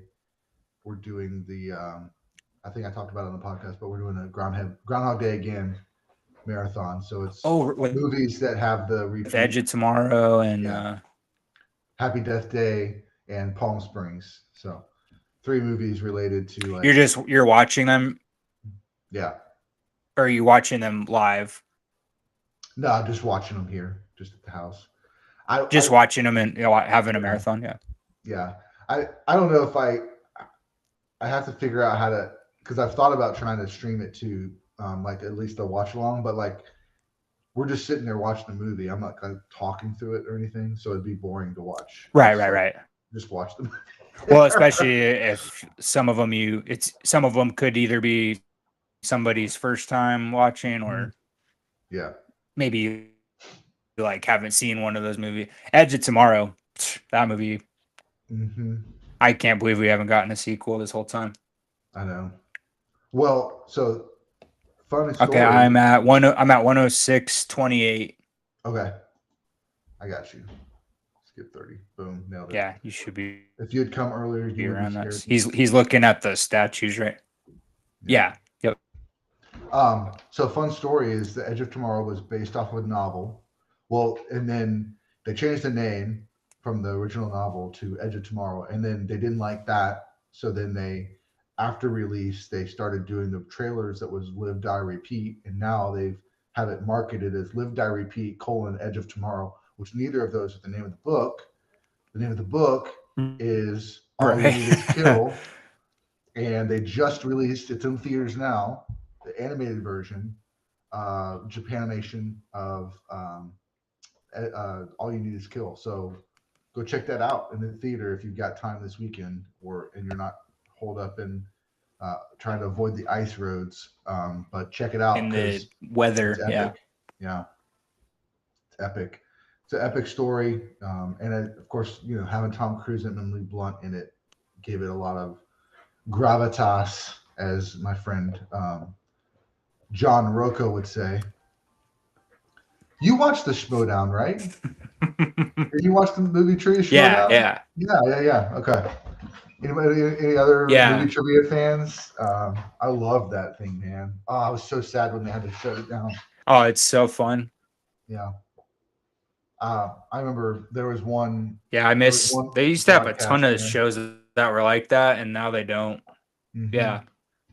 No, They did the live I stream. love trivia. Anything. Yeah, geeks with uh, geeks with beer or We should whatever. start. We maybe should start incorporating that, like in Yeah, our live streams. Like maybe we do some trivia yeah, that'd be just so fun. people can like interact. Yeah, I'd be down. I know there every time there's some that come up on Instagram or whatever, and it's asking random people on the street Star Wars questions or whatever. I do all right for a couple, and then it's like, yeah, I don't know that one. But they have Star some. Wars is hard. My uncle, he got us the when we were kids, he got us the Star Wars Trivial Pursuit game, and Uh we huh. played it. My uncle he grew up. I mean, he's a diehard Star Wars fan, and I mean even he was kind of struggling. But yeah, it was fun. But I was just like, man, some of these questions are freaking super hard. Yeah, yeah. Sam Witwer, who voiced Darth I Maul do love in that stuff. Clone Wars, and also voiced the Emperor in a couple of episodes. Yeah. And he was in Smallville as Doomsday. No, what was it? What was the Oh, character that? probably. I bet it. What's the character? No, it wasn't Doomsday. It was the character that Or defeats Superman, that kills Superman. We had him in the yeah, Doomsday. Doomsday. But yeah, he played that in the Well, Smallville series. Doomsday is the one who in Death of Superman, the comic, Doomsday's the one who kills Okay. Superman, but the in Batman v Superman, it was I don't think it was Doomsday. Hold on. Yeah. But Sam Witwer was in Smallville, which I think is one of the best, Oh no, one it of the was most Doomsday. most fun um, character series, just because it was like an Elseworld version of the Superman story. So that was great. I Um, need to go back and watch that because I know it's a good show. I just haven't watched it, and I love it's a Michael Rosenbaum. So Yeah, it's a little bit like Freak of the Week, especially in the early stages. And there was it was interesting. Like I noticed in certain seasons, it was like it would go down a path, and about halfway through the season, it would like, all right, now we've really hit the stride, and now we're. And even in later seasons, it was like there were certain episodes where like throwaway episodes, and it was like, okay, let's get to the main and then it was like something would happen, like okay, so this is going to drive the rest of the season, and it was like fun again. But I just love the idea. The concept is so good. It kept me watching. But I said all that because Sam Witwer was also the Star Wars champion in Schmodown for a little while. Did no, a he was Iron at Man match. Yeah. he was at so there's a new it's this year will be the third year they've done it down in it's kind of close to Dallas, but it's called Rebel Scum Con. Okay. And last year they got some pretty big name people to be there, but Sam was one of them, and Nice. they got like Kitty Sackhoff last year and Emily Nice. Swallow and a few people. But they made announcements today for the new Rebels Con this year. No. They're having a fanboys reunion with so they announced Dan Fogler.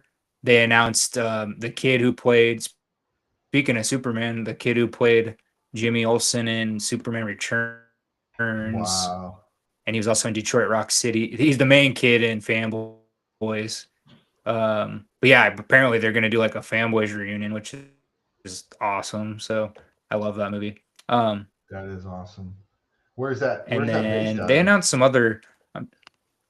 They do it It's around at Dallas.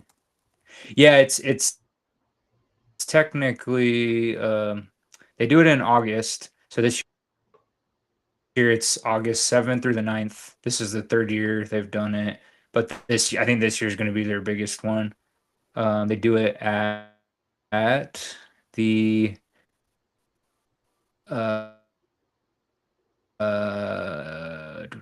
in well, it's technically Frisco, so like Okay. Dallas, Yeah, yeah, yeah. Frisco area. Absolutely. I actually So thought they're about getting tickets and doing taking it at Zeke. the Embassy Suites. Yeah, this past year I was gonna take Zeke, but Yeah, my it didn't my work out. uncle my uncle and I almost went last year, but we had stuff come up and we just couldn't go. My uncle lives in Nebraska, but I told him because he's never been to a convention, and I was like, yeah, there's a Star Wars convention down in Dallas, and then there's a Star Wars. Well, it's an '80s themed, but it's also mainly Star Wars themed pizza place you guys have down there. What is that called? Dark Star Pizza, I think is what. Okay, I think it's called Dark Star or Dark Side Pizza. Hold on, let's see. It says Dark Side. born Yeah, in Burn, Texas. So that's in Bourne, Dark side. Texas. Oh, Dark okay, Side Brick Oven Pizza, but um, but yeah, they have like prop replicas inside and nice. like Yeah, I think I've seen that on so yeah, Instagram that's actually. kind of close to you guys, but yeah, but yeah, I was gonna take my uncle down to that and like go Nice. to the Rebel Scum Con or Fan Expo because it's Fan Expo's around the same time too. Well, it's like a couple months before that, Yeah. um, but yeah, Rebel Scum this year they got so it's in August, but they got Giancarlo Esposito, Mm-hmm. Jonas Suatamo, Chewbacca. Um,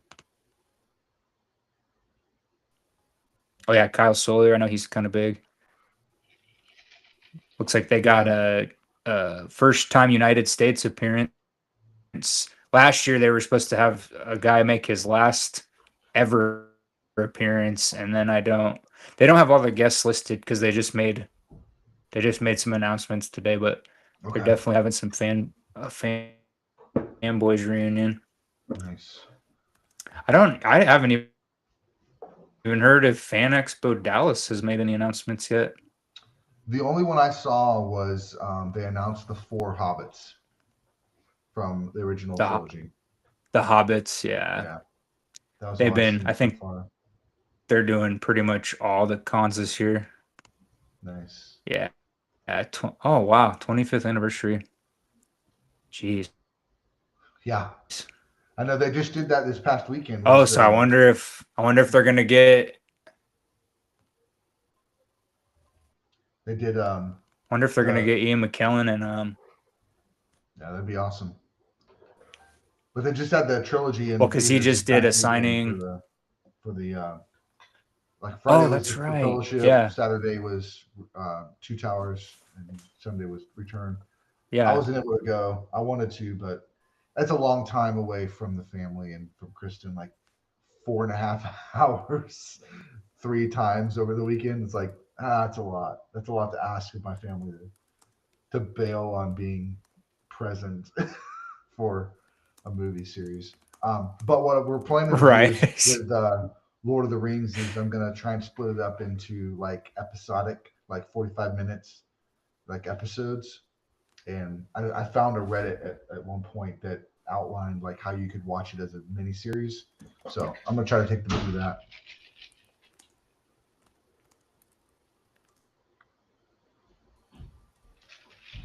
Stacy is also here. She's also from the Larry community. Nice. What up, Stacy? Thanks for dropping Yeah, in. that's a good question. I would guess Villeneuve would do it. I do like Bong Joon Ho though.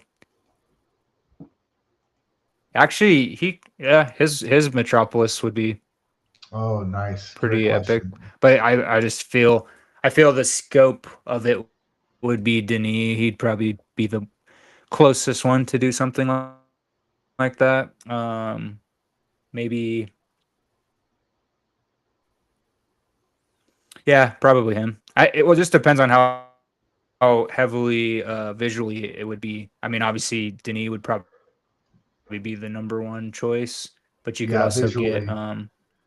Bong Joon Ho, I like that for the class. I mean, he really likes to dive into the class warfare stuff, like the so yeah, I think he'd be able to tell the and he's story so from that perspective. Yeah, well. I think it'd be cool set in like a more I mean, if he did it a mix between like some of his other work and like Snowpiercer, like that kind of setting, mm-hmm. that'd be pretty cool. Yeah, great question. Romero comes Romero comes Yeah, back to life. He's like, "Hey, I want to readapt Needful Things." Yeah, he probably would actually. I love it. Did you give her a timestamp too? I didn't give her a timestamp. Okay, I can give one. It is One. one So eighteen Stacy, twenty. we're at one. Yeah, if and it's on Tubi if for free, so you don't have to create. You don't have to actually create an account. You can just type in Metropolis and watch along with us if you want. Otherwise, we appreciate you just in the chat. So thank you.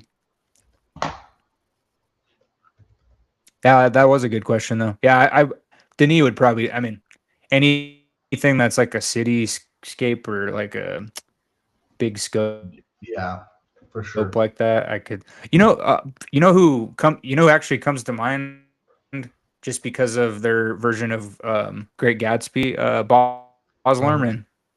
Yeah, that'd be an interesting Boz Lerman choice. could do a Metropolis. Mm-hmm. Yeah, I mean, I think it just depends on what kind of characters he would want to do in his version, but I think the city and stuff just based off of like other stuff he's done, especially Great Yeah. Gatsby, like the city stuff in that was like really cool. So, funny story about But Baz yeah, I Luhrmann. don't know. One is we're going to talk about it in our Wuthering Heights episode, but Romeo and Juliet is like in my top five. Woo! Um, and that blew my mind. And then the next movie that he did was Moulin Rouge, which when I was in college I loved. It was awesome. Rewatched it with Kristen, and I was a little bit like, this is a little too much. I like the music, but the movie is a little bit too much Boz. Like it's too much of that, like in Romeo and Juliet when they like were on drugs. Like all of Moulin Rouge is like they're on drugs the whole time, which is true to the movie maybe, but for the audience watching it, it didn't. It was a little bit jarring.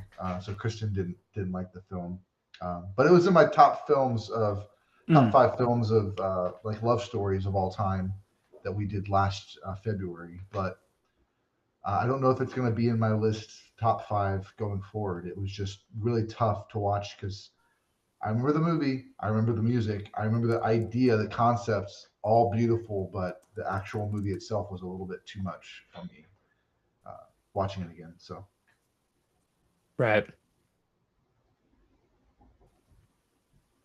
No, it's cool though. But yeah, I think he would. I'm trying to think who else does like heavy. I mean, obviously Christopher Nolan, but I can't really see this type of film. I mean, I guess I shouldn't say that because he's about to do the well, he's about to Odyssey. do So Odyssey. Yeah. So I mean, and he can do pretty much well, and he gave us Inception, so like he can pretty much do anything Yeah. at this point. And even Tenet, like that's not his most favorite movie by everyone, but that movie did a great job of like visually making you like pick what road you want to go down. Yeah. You're like, where Well, do I go? yeah. And this is insane. Look at this. This is just crazy that they're able to do all of this. Why not? Especially for like, Good grief. It's when I was crazy. wrong, not the 40s. It was actually the The 20s, right? 20s. Yeah. I 1927. yeah, I was wrong. I yeah, I was wrong. I thought it was 1940. It was 1927. 5 years after Like Nosferatu. look at the robot with the It's insane, man. on that movie too. I mean, we've Yeah. talked about Nosferatu before, but like look at what that Crazy. movie was able to do in that early of a time. But like, I just don't know how they were able to. I'm Uh, interested. I would be interested to see the original cut of this to see if it was like. Obviously, it was not this I clear, don't know, but man. I don't know, man. I don't know. it's probably pretty mind blowing. People were probably just like, Ugh. So here's another one that we need to watch, but Nick I think Swartzen. I need to Which one? watch it because I don't know if doing a watch along would work because we like to kind of chat. But I need to watch it. I need to watch Citizen Kane again.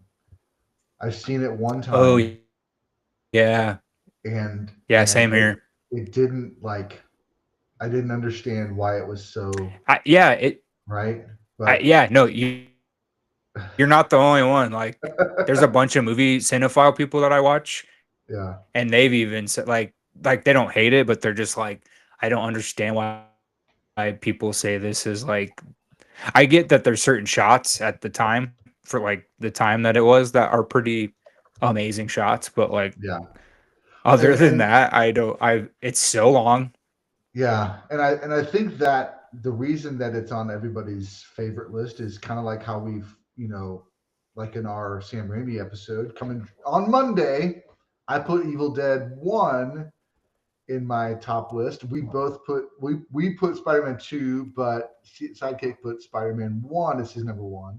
Sometimes it's the one that did it first gets the most reverence, right? And so I think and I have that about Yeah, other things. Like I have that about other movies, but like Citizen Kane is the first movie to have some of those those dolly shots and those movements and those. It was like nobody. It blew everybody's minds. Like, how did you do that? And so that's why I think it's because it was the first, But I want to rewatch it with my 45-year-old eyes and mind and experience and see does this hit a little different than it did when I was 25. So you're laughing at my age. Thanks. I No, love I'm it. just kidding. No, I No, just I how like you Johnny said it was just Five. funny. Yeah. Well, Stacy said Doc Brown, Johnny Five, and Venkman team up with the three of me. I love it. I like it. But I said Johnny Five turns into the DeLorean. Man, so I went to Austin to see my dad 2 years ago, and they had my dad lives near HEB Center, which is their convention center there, and they had what was the name of the Comic Con they had? They had some kind of small Comic Con, and Steve Gutenberg was there from Oh, obviously from nice. like Short Circuit Yep. and stuff, and they had an actual working John. I think it was a prop from the actual movie, but I could be wrong. But it Wow. was like That's driving around the amazing. convention. It was Johnny Five, but it was like, and they brought it up for the Q&A. My dad and I went and watched Steve Gutenberg's Q&A. Weird Al was the other big guest that year. But I didn't meet anybody at that one. My dad had never, my dad's only been, he went to Frightmare for like 2 hours to meet up with us to have Hmm. lunch. And then I got him a ticket, and then he came in, and he was like, "This is crazy. There's all these people," and I was like, "Yeah, this is what people do. They just wait." And then I was in line for Matt Lillard, and my dad got a text that hit one of his friends passed away or something. So I was like, "Oh, okay." He's like, "I got to go back to Austin." So I was like, "Okay." But he hung out for a couple hours, and he was like, "Oh my!" So we went to this one in Austin that was a little bit smaller than Frightmare, and he had fun. But yeah, he was like, "Man, this is crazy. All these people just like get together." And I was like, "Yeah, Dad, it's nuts." And people just buy collectibles, and they're part Hmm. of my community. Yeah. Love it. Cocoon Lego Laronitis. sequel. Heel Gutenberg and others in a pool Yeah. again. Yeah. You know what? Gutenberg's like, for his age, he's Yeah, he looks pretty good. jacked. Yeah. I saw him at that convention. Yeah, I was like, dang, dog, you work out or something? You think you're better than me? So, question for Let's go. Frightmare. Let's go, Police Academy. Frightmare, is there a way that we can like plan it so like I get in Matt's line, you get in Skeet's line, Larry gets in whatever, and then like we pattern it so that like we just all get our crap Yeah, signed. that's one Like, option. That that's one that's one option. Well, I'm gonna be able to because I haven't decided yet. It kind of depends on if I'm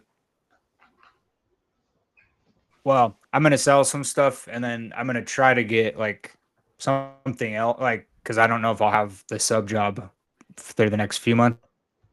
So I don't know how many autographs I'm gonna buy. I'm kind of just gonna go to like hang out with all of you guys this year, so I'll be able to go sit in line. because I've done it plenty of times, so I'll be able to. Well, Frightmare is the only convention I know of that does the Yeah. ticket system. So like go go. So like Matt. So Matt, you're gonna want to go.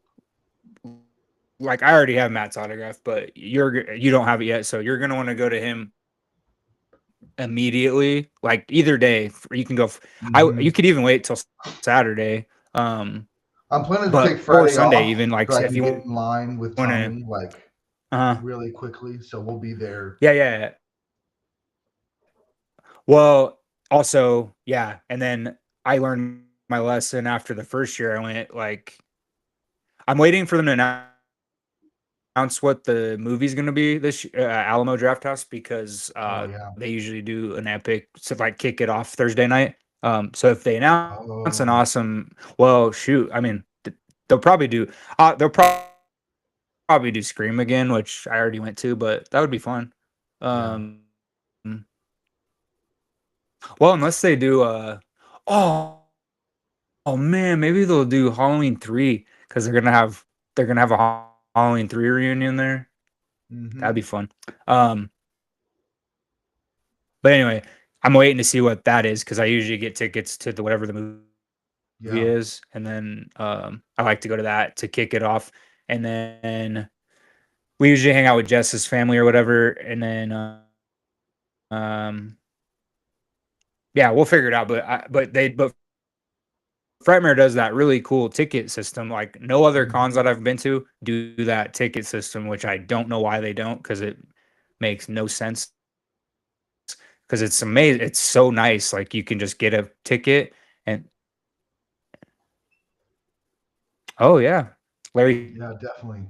Yeah, said definitely, he asked if Larry. we'd be interested in a We were thinking about that because we are gonna try to get. Oh no, we were talking about sign OKC. us up, dog.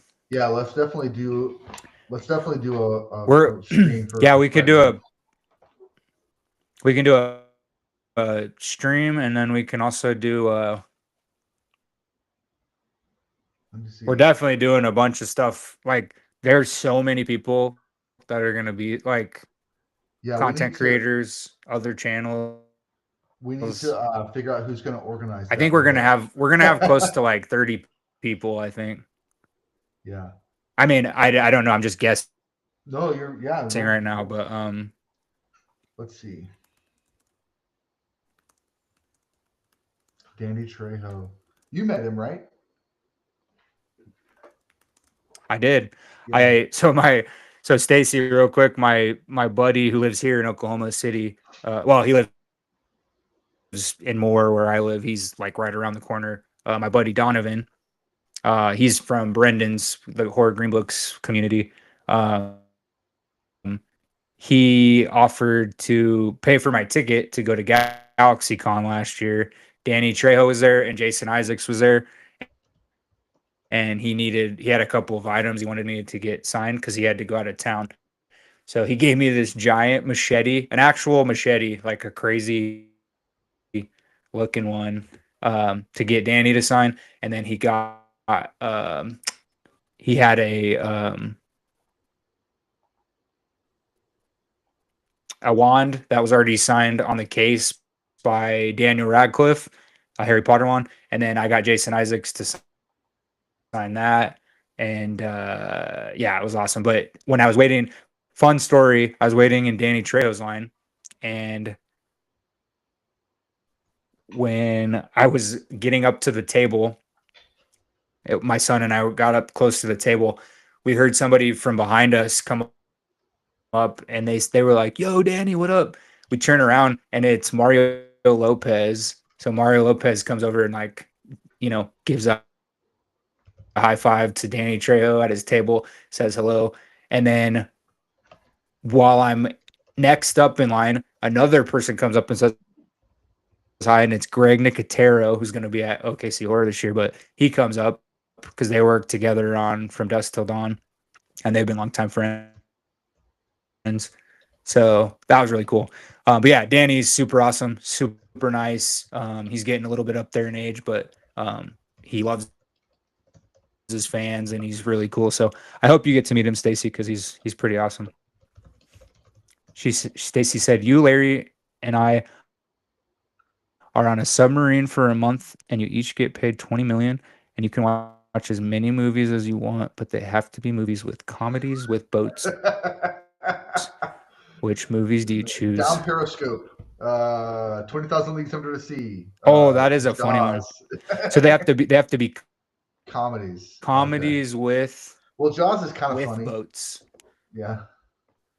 Oh, obviously for me, Batman the movie, like 66. Yeah. Like Overboard. I need the shark repellent, Robin. Yeah, Overboard. The back shark repellent, yeah. Cabin Boy. Nice. Cabin Boy.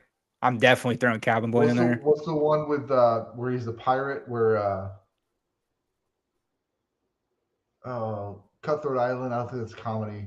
Yeah. Kurt Russell is the pirate, and like with Matt. Was it? Who is it? Martin Short is the husband or something. Oh, Martin Short. Captain Ron. That's it, right there. Yeah. Nice. Captain Ron. Yeah, Larry got it in there too. Yeah, Captain Ron, Down Periscope, Cabin Boy, Overboard. Oh shoot! What Larry probably knows. What's the Jaws? What's the Jaws sequel? Is it 2? Jaws 2, Jaws 3D. 2 or 3, where they have all the sail. Yeah. I think it's 2. It's good, but like it has that really funny. There's like the sailboats and all the teenagers. Boats are funny. I think it's Jaws 2. Stacy says boats are funny. That's amazing. No, Stacy, she's always in people's lives, and she puts the best she has crazy questions. They're awesome though. Yeah, Jaws the Revenge. Oh, Jaws. Okay, yeah, Jaws the Revenge. When somehow that's the one with Michael Caine, right? Yeah, Michael Caine. I think it's the one with Michael Caine. Yeah. Dude, Michael Caine is so. He's peak, right? Jaws the Revenge. That's the one with Michael Caine, right? Michael Caine is like there's people who do so many good impressions of him. I've wanted to like master the Michael Caine for so long. It's really hard though. Yeah, the boat race. Yeah, Jaws 2. Okay. Jaws 2 has some cool special effects though. It's actually pretty solid. The comedy should unite a massive boat racing scene. Well, there's also the boat scene in Caddyshack, I think. Oh, what about Bob? Oh, nice. Yeah. I'm sailing. I'm Yeah. sailing. Speed 2. There's one that's a laugh. Holy shite. Why did we forget that one? We're gonna see Jason Patrick here in OKC too, so Yeah. Oh, I'm Weekend at sure he gets Bernie's. asked about that a Nice. lot. Oh man, that's one of my brother's favorite movies. He has like a original poster in his room. Oh yeah, Great what Outdoors. about Bob? Nice. I I love What just About watched that with Bob. my son recently. Great. Oh man, Yeah. Great Outdoors is good. My Father the Hero. Friday the 13th. There's a boat scene at the very Man. end. Oh yeah, that's right. I guess we could do well, no, they're not pure comedies, but they do have comedy in them. I was gonna say the Pirates of the Caribbean, but Oh yeah. Yeah. dude, Sandy B, Sandy. Hmm. Okay, so quick story about Sandra Bullock. So my mom, God rest her soul, we lived in Austin for a year, and Sandy B lives in Austin or near Austin, and my mom worked at Home Depot when we lived there for just that 1 year, and her coworker was best friends with Sandra Bullock. So my mom worked with this guy who was like best friends with Sandra Bullock. And she would come in to that Home Depot that my mom worked at, but like my mom never ran into her like the whole time she worked there for that year. But my mom's coworker, he'd be like, I went to Sandra's house this weekend and Nicole Kidman came over. And I was like, what? My mom would tell me this stuff as like a teenager. And I was like, what? Puberty.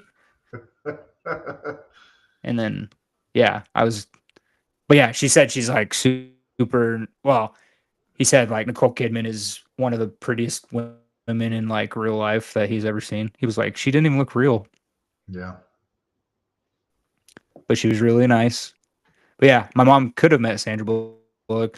Our realtor too. He was an extra in Miss Congeniality, which Oh, nice. I think is like such an underrated because they filmed a lot of that in San Antonio. Yeah. And our realtor in Austin, he was an extra at the very end when Shatner's like being interviewed by the reporters. Dang, the Cusack. Yeah. What did we just watch? I We just went watched. to Oh, another we fun just watched. fact. Oh, go ahead. No, go ahead. All right, I'll sorry. remember what I was going to say. The Wizard. We just watched The Wizard for No, you're good. our Mario Brothers episode Oh, with with Fred Broderick. Savage. Um, Oh yeah, Fred yeah, and John Savage. Goodman is in I'm it. thinking of War No, no, Games no. with Matthew Broderick. Alexa, stop. No, it wasn't that movie. What was it? Oh, it wasn't that movie. Alexa, shut Sorry. your mouth. It was the Confessions of a Shopaholic. That's what it was. We're watching that for our Oh yeah, that's Devil a Wears good one. Prada episode. So we watched that, and it's got John Goodman and Joan Cusack. And so I had to remind Kristen that's John Cusack's sister. So good stuff, good stuff. But yeah, she's great. Yeah, In that. she's been in a lot, but I always think of School of Rock with her. Mm. I I just love always that movie. think of Arlington Road with her. Oh yeah, that's a That's it. good one too. Yeah. John Cusack. He man, talk about someone with. I mean, most of his career has mostly comedy in the movie, but then he'll like randomly throw like a Stephen King adaptation in there. Yeah. Fritz So Lang.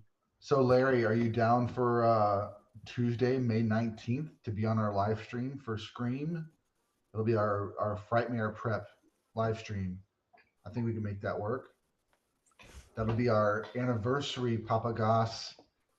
2 years from May 19th will be the day that Yep. we met. Yeah. Dang. Larry probably would do it, but yeah, I know he's not. He doesn't hate Scream, but I know that's not his favorite franchise. Yeah. It's just it's I just bet he fun to would. talk. He's Yeah. he's gonna do he'll do the Frankenstein one for sure. Yeah. Yeah. Oh, and Well, I think I thought of somebody. I might ask Larry okay. to do the Friday the 13th, but I might. But I was thinking today, my buddy Aaron, who runs or he runs A and B horror, and then he's Aaron's movies. He's a pretty big Instagram channel, but Nice. he was he gets all these big people lately to be interviewed on his show. He just had Lynn Shay, and he just had who else did he just have? He had somebody else, and I told him I was like, "Dang, dude, how'd you get Lynn Shay?" He's Right. like, "It took a lot, but I got her." It was a great interview too, but yeah, I might ask him because I think he likes Friday the 13th a lot, but I know Larry likes Friday the 13th a lot too. So Yeah. Yeah. Let us know, Larry. Stacy, you Definitely can up for it. all of you get a sneak peek at what I picked. Speaking of Wes Craven, look at this bad Nice. boy, Wes Craven's autograph. Picked it up today, fresh from the market. That's awesome. They had a sale. Buy one, spend 300. It's a great sale. Buy one for 40, buy I two know. for 80. Oh man, I It's loved the, West it's the sale of the year. Point Blank. What'd you say? Buy one for Spend 40, two 280. for 80, two for 90. Yeah. But yeah.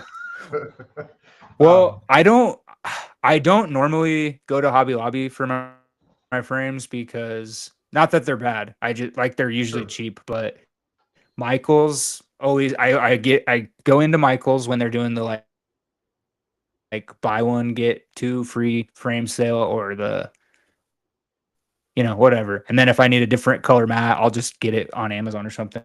But Yeah. but yeah, the Michaels quoted me. They didn't even look at my items I had because I didn't bring them in. I just asked them what like an estimate was to get a custom frame and mat, and the guy was like, "Well, it just depends. It's anywhere from like 250 to like 350." And I was like, "Oh my god! I was like, do you want my money now? And you can just rob me." So I went to a couple other places, and then I went to Hobby Lobby and asked the guy, and I had my items with me, and he was like, "Yeah." He's like, "You probably we're having a discount on custom frames." I was like, "Oh, that's like $100 cheaper than the other place was going to be." So I was like, Nice. "Just do it," because I've been wanting to get this framed for a while. Yeah. But yeah, I I don't just got a frame for my screen normally go. poster. Hobby Lobby's cool, but it's cheap. You what? I just did a Target frame for my screen poster right now. Yeah, Target's good Temporary. too. Walmart, the Dark Knight poster, I got Oh that yeah. for like $15 at Walmart, so it's not Yeah. bad. It's a nice frame. Pretty much anything that doesn't have like cheap backings to it, I'll Mhm. spend. I mean, if it's like 18 to $25, like I'm like, okay, that's a good deal, just Yeah. in case it breaks or something. Yeah. But I need to get some new. I got to get some more mats for some of my other. I don't know where I'm going to put everything, to be honest. So it looks like I need to our get girl another Maria, shelf because is leading a revolt. They they they oh no. Is they this the Santana transferred song?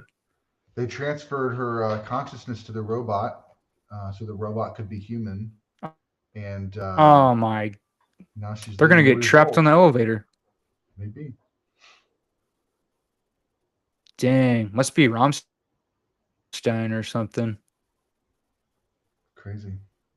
She's trying to say, "Hey, let's go take over Oh the wow, that is a overworld." revolt. Yeah. What's another movie like this? It Like must be buying they're a. out there, like Revolution, like Here we go. Yeah, Aces was asking about, or acres of movies. I have not seen M, Yeah, but it's on my list.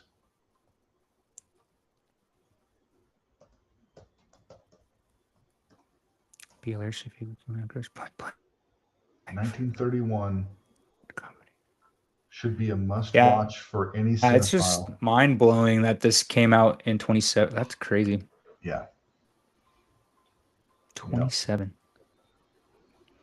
So next year it's going to be its 100th, no, 2 years. No, next year, 100th anniversary. That's crazy. Not one man or woman remain behind. Oh, we got little childrens. Mm-hmm. Children, don't come down. The adults are mad.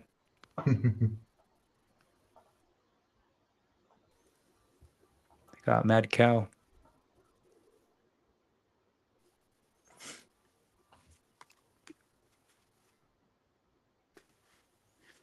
We were talking about Labyrinth the other day. I was Nice. going through my physical media stuff and I found my digibook Blu-ray of Labyrinth from the 30th anniversary. That's amazing. It's not even open. It's still sealed. Pretty cool though. Yeah. I know. I took my Kevin Xbox Clash, he's in the to get voice of it. Elmo. Oh, that's amazing. I took my Xbox in to get the drive fixed. So hopefully they'll give me some answers, get it fixed, so I can watch Blu-rays again. Yeah, I mean, worst case, you can get Well, I've actually looked at Walmart. They 4K. have some I've looked at pretty. 4Ks. They're still like $400. Like 4K Blu-ray players. Oh, I forget that because you have the updated Xbox that Yeah, has 4K on it. yeah. So Yeah, it's so like never mind. either. I mean, I could Yeah, get a I know. Blu-ray player. Blu-ray player, yeah, I could get that cheap. But it's like I already have this thing that's supposed to be playing Well, if you're 4K. gonna spend the money, Yeah, yeah. Well, hopefully they can get that fixed. See, that's my problem is I don't have anything that plays 4Ks. I own a lot of 4K stuff, but I also have the Blu-ray copy. So yeah. I have my PS4, and then I have a couple Blu-ray players. The remotes are lost or broken.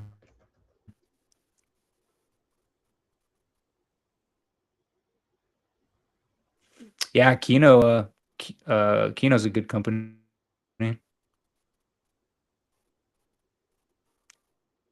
Commentaries from 90s and 2000s movies. Safe. Um, Yeah, uh, Kino. I mean, I'd say like Fight Kino Club. I Lorber. mean, 99. Come on, Fight Club. Like deep dive commentaries. I know they probably did some. I know there's some good behind the scenes stuff on that on the Blu-ray and on the original DVD stuff. But yeah, um, Especially the two disc, mm-hmm, the 2 disc DVD of Fight Club. That's the first yeah, one I bought, and yeah. yeah, there's a ton of bonus features on there.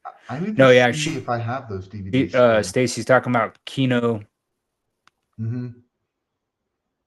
Yeah, Kino Lorber. It's a company that puts out Blu-rays and DVDs and stuff, but yeah, they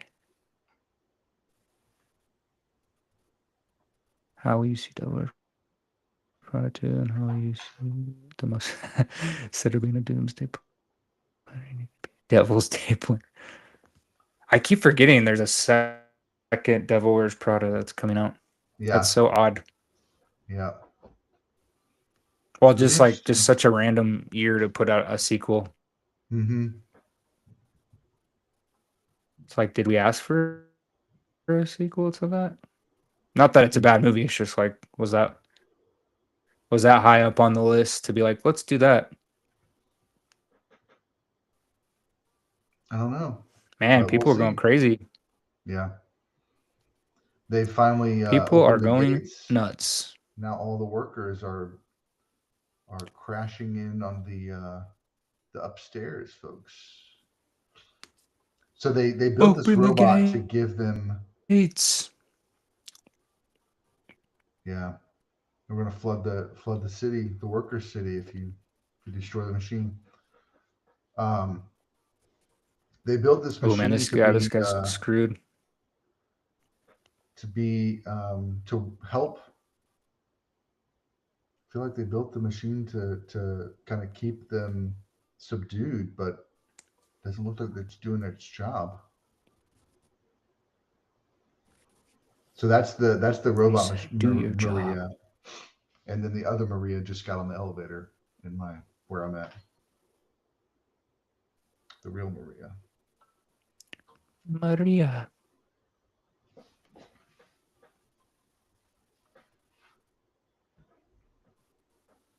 I don't know, man. How much would this cost to make, taking inflation into account?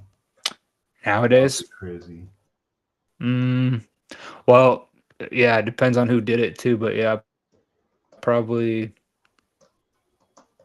Mm, All right, let's see. I mean, probably It says, still, yeah, it says still probably still only in the about 20 100 million. million. It says 20 million. It said it cost about Oh, 1.2 like million to make. Google. Yeah, Hmm. that's crazy. Hmm. It Interesting. was the most expensive film of its era. I mean, I guess At, if at, you. at $1.2 million, 5.2 million Reichsmarks. So it was the most expensive Oh, film. Yeah, they're saying based off the original budget with mhm, inflation yeah. now, It'd be like 20 million that's how much it would now. cost. Yeah, That's actually, yeah. that's how much it. Yeah, that's not how much it would cost to make it now, but that's how much it cost then, taking Right. inflation into If account. Yeah, what they would have made it for right yeah, now at that time, yeah. No, for sure. If like, especially if like Denis or somebody's doing it, it's going to yeah. be at least 80 to 200. 120 mil. Yeah, Yeah. Oh, if it's Netflix, they'll just throw any number out there. 400 million. yeah. We're not getting any returns. Oh, no crap, dude. Like when they put out a Red Notice, I was just hmm like, what? You didn't put it in theaters? You spent 250 million on it? What's the point? Yeah, it seems like so. I just saw it today. They've written it into the contract or into the deal that they're gonna keep movies in theaters for Oh shoot. 45 days. That was what I just saw. Yeah. Which they should. I mean, especially if they're putting out, Oscar nominees more and more, like Yeah, Frankenstein, and like you it definitely was. should have them at least 30 days. Like Yeah, some of them don't stay in theaters for a week. I know. It's crazy. Well, you'd also get people off your back because so many people in Hollywood were, like Scorsese and stuff, they were like, they don't think they should be in the running for hmm Oscars if they're not like even in the theaters or anything, which they do have a kind of a point, but Yeah, also there's like still the they're still rule. I movies at the think end of the day. there's still the rule. I think that they have to be in theaters for at least, like they have to have a premiere in a theater or something, like maybe one weekend at least to be counted. Yeah. So we've got a Netflix house in Dallas. I haven't been yet, but it's like it's got Yes, I that pops up on my Instagram a lot. It looks pretty cool. yeah. We had some friends go, It and they has did like the Stranger Things Squid and Games. Yeah, they did Squid Games event, Squid and Game, yeah. they said it was kind of lame in the sense that like this little kid that didn't know that they were doing won the Squid Game, and so it's just like, well, Mm, like if you're just gonna cater to the kids, like, and not have it be realistic, then all the adults are right. like, why are we paying all this money to be here? That's what they walked away from. Now the kid may have done it right, Yeah. but Yeah. Yeah, I think Dallas and LA are the only two that they're testing them out, like the Netflix entertainment district or whatever. yeah, What? Oh man, Stacy, that's a huge range. Best scene filmed from 1980 to 2000. Um, let me see when Mm, it came out because one comes to mind immediately, but I need to see when it came out.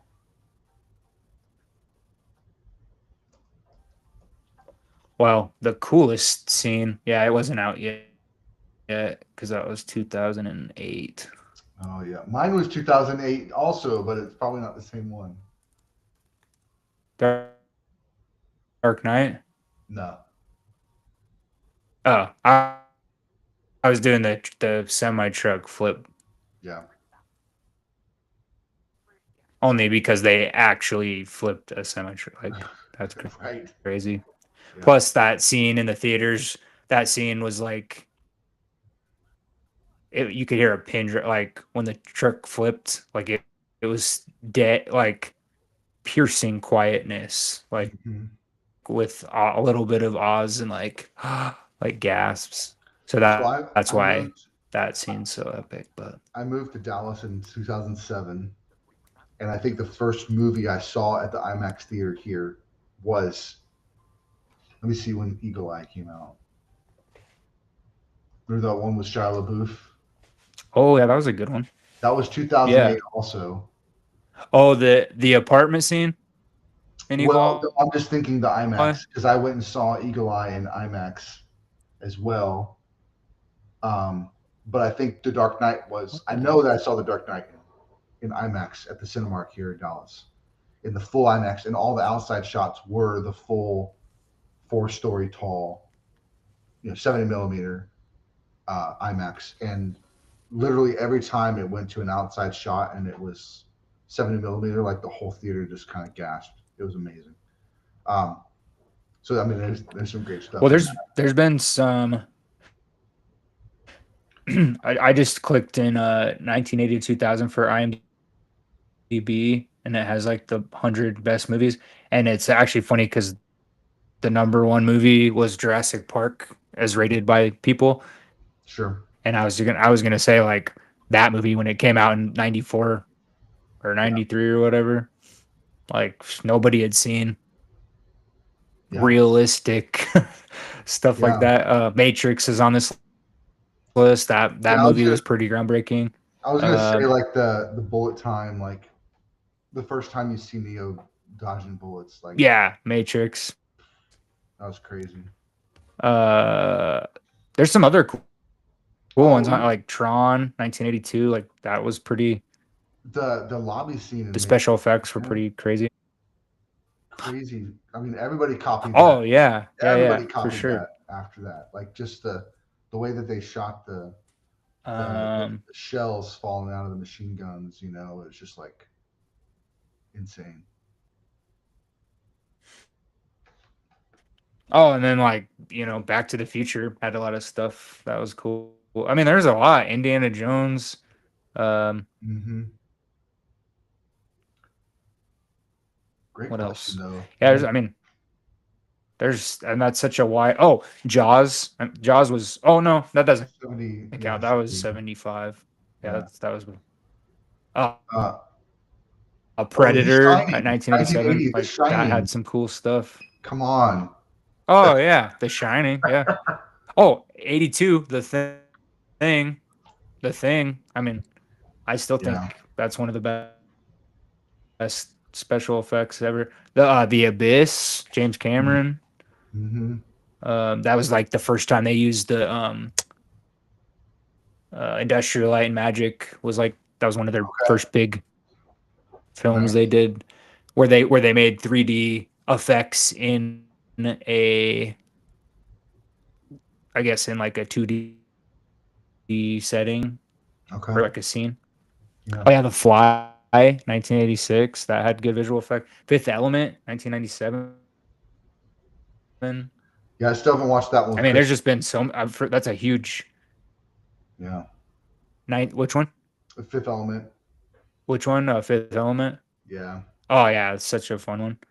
Yeah. Poltergeist had some awesome effects. Scanners with the head explosion. That was 1981. Um, yeah, I mean, there's been, I mean, 1980 to 2000 is it's a Yeah. pretty big So range. We had a lot I of was gonna stuff that came say, out.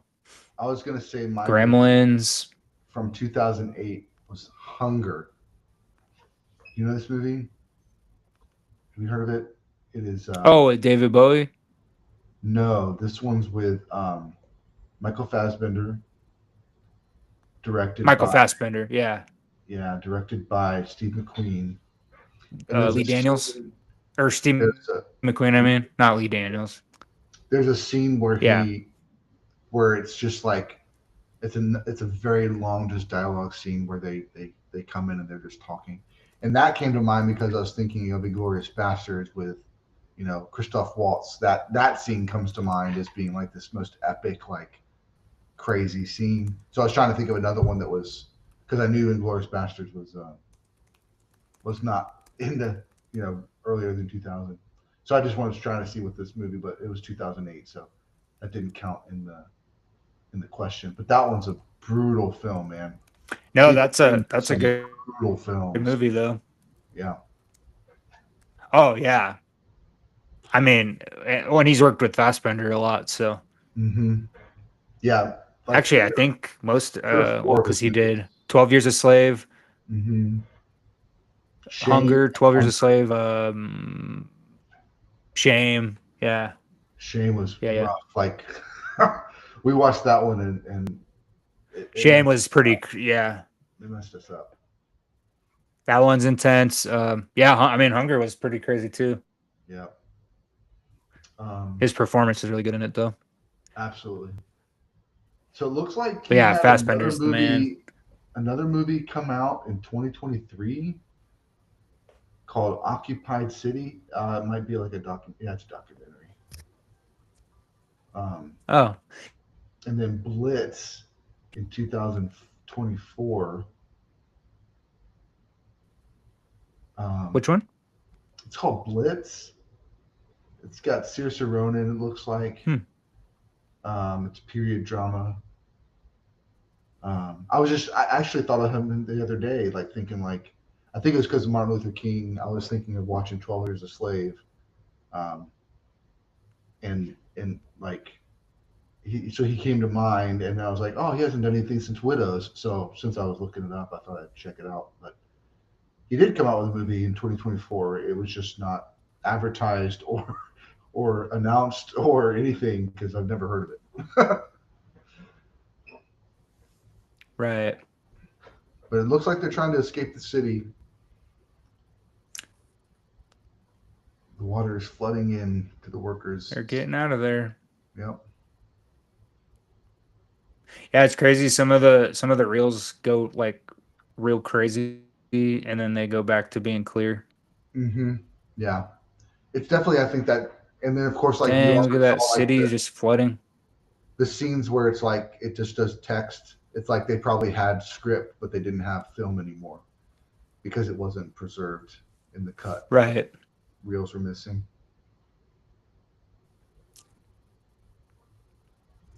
But it's That amazing that we city have it that was now. flooding is probably just a Miniature. Yeah. yeah. Well, I know not all the studios, but a lot of them have been good over the years at like remastering and cleaning up a lot of the film reels. I think I want to say Metropolis had a they had a couple of different cuts too. I will have to say I was a little surprised because I don't know that this audio is the did they just not have audio at all in the silent movie era, and then they just added this later. Probably so. Yeah. Let's see. So the original 1926 black and white version does not exist anymore. The 1984 version features colors, sound effects, and modern soundtrack. The 1995 version by Film Museum, Munich, restored according to the original script, includes iterations and adaptations, offer viewers a chance to experience the film in different contexts and with very. So Hmm. yeah, there's like different.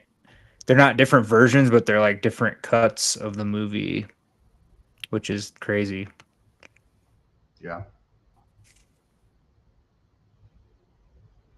It's a beautiful movie, though. Beautiful story, where someone who's lived in privilege Oh yeah, yeah, and sees it's the, just cool to like yeah,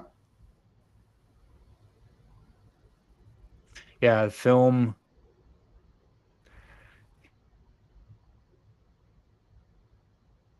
here movies started, so yeah, like we wouldn't have our movies we have today,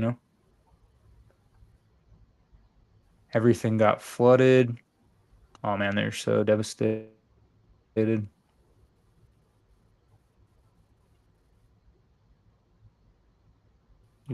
Let so this scene kind of reminds me of The Matrix them Reloaded. you all die. Morpheus's like speech in Zion, and then it makes me think of the parody that the MTV did for the TV MTV movie awards with the Andy Dick like in the audience. with Andy Oh, Dick. Morpheus, freaking dude, oh, machines. Oh, that's a wild one. Andy Dick. We we give him a those parodies,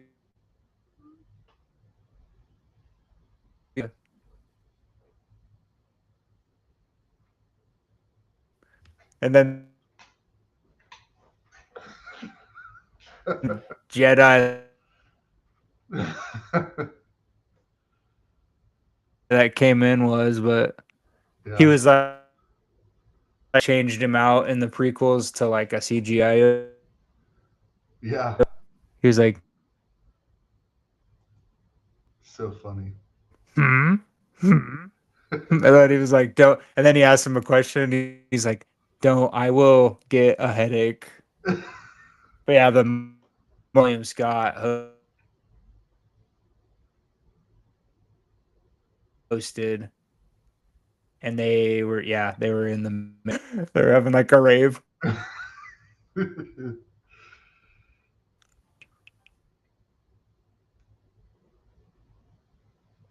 Best. They had Spider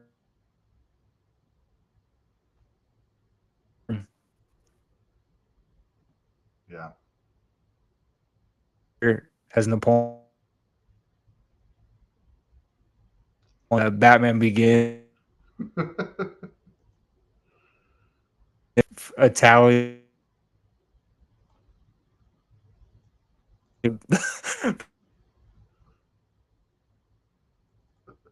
He was one of the cops. That's what I just. That he breaks the roof. Yeah. And Oh. then he takes the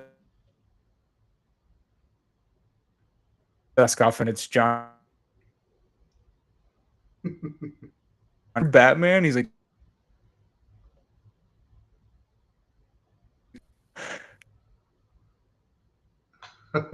So good. yeah, they were funny.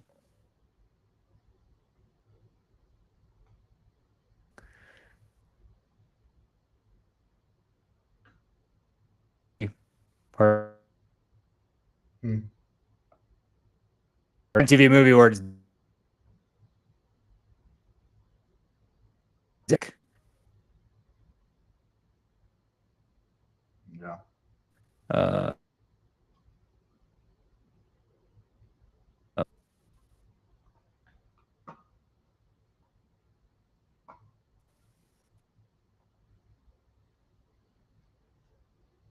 A freaking what's it called? It's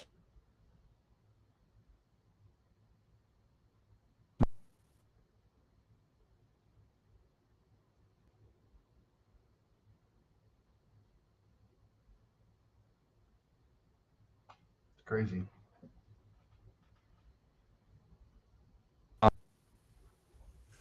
She changed. Yeah, I think she's a witch. Oh yeah.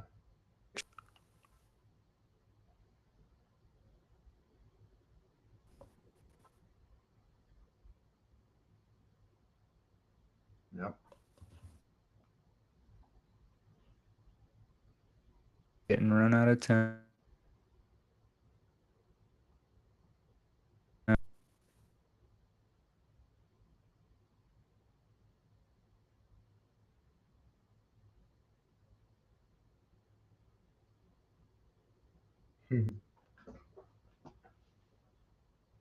Everybody's running in it. Mm-hmm. I think she stole all the kids, but she was rescuing them. Crazy. This is weird.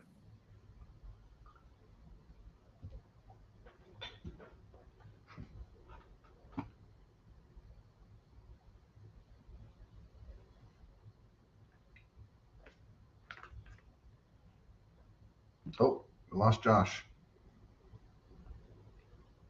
He'll be back.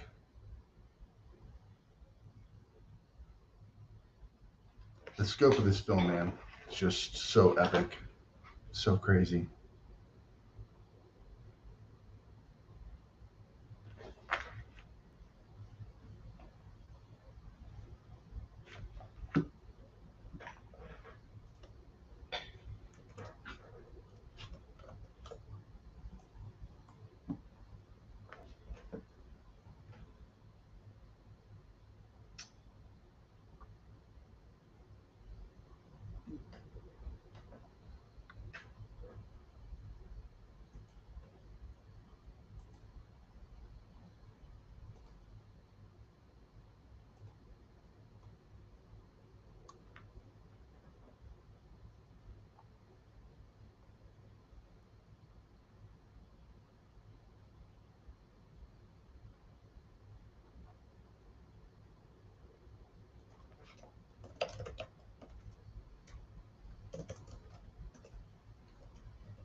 So Stacy, rank vacations. I did a vacation with my kids to Disney World, and we did a vacation on a cruise. We did a vacation, kind of traveling around to a bunch of national parks, and they're all great. I think the cruise for me, oh, vacation movies. Oh, okay. Um, Let me finish that thought though. I think cruise is really nice because it's all inclusive, and you just kind of pay it all up front, and you can just enjoy the vacation and not have to think about every single thing you eat and drink do cost money. So that's kind of nice. Vacation movies. I mean, Christmas Vacation is probably number one if I were to stick to like the theme of just the vacation movies. Um, Other ones that come to mind are like something like Couples Retreat is pretty funny, um, because they're kind of on a semi vacation, but um, they're also having to deal with all of their marital issues. So it's pretty funny. It's got some great scenes with Kristen Bell and Vince Vaughn. Um, Another one that also actually includes Kristen Bell is the one with Jason Segel, Forgetting Sarah Marshall, because they go on vacation and they get kind of see each other on the vacation with Russell Brand. So I first got introduced to Russell Brand, so that's pretty funny. I'd say that's considered that's semi vacation. I think it might even be their honeymoon. Um, Speaking of, there's another movie coming out in February with Kevin James where he gets left at the altar and ends up deciding to take his Italian trip, the honeymoon that was planned by himself, and actually um, you know, finds himself, if you will, on the journey. So that's good. So that's a good vacation movie coming out pretty soon. So check that out. What are some of yours that come to mind, Stacy?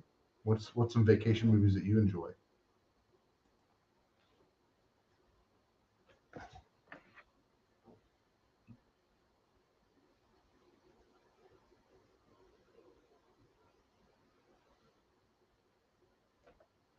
Oh, here we go. Josh is coming back.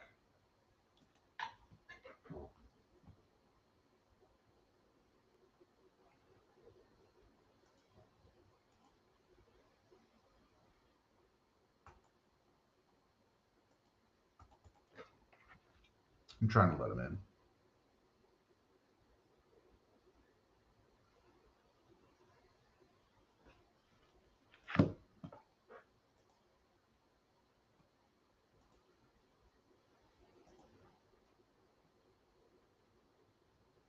Ooh, make a cocktail legacy sequel. I like that. I actually haven't seen the original, so I need to see the original. I know that. But if you take just kind of the actors, you got Tom Cruise back.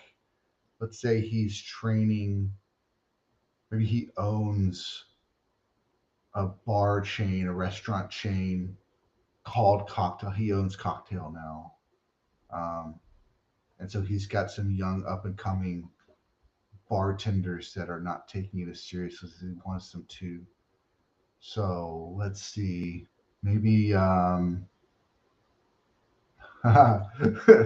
get Timothy Chalamet in there.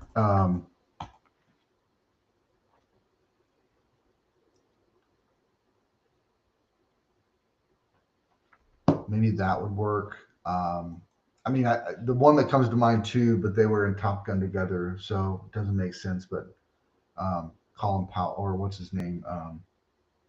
Powell. Can't remember his last name, but first name. Um, rank the vacation movies 1, 2, 3, 4. I mean, I think Christmas Vacation comes first. I'd have to say the original Vacation and then European Vacation. Those would be my three, and then I guess the kids, kind of the legacy, like the legacy sequel will be last for me. Let's see if this works. Oh, there we go. There we go. There we go. Oh, you're in the wrong. Oh no. It's all good. You might have to back out and come back in with it in the right landscape, whatever. Or you can just join that way. Just stay that way if you want. Legacy sequel.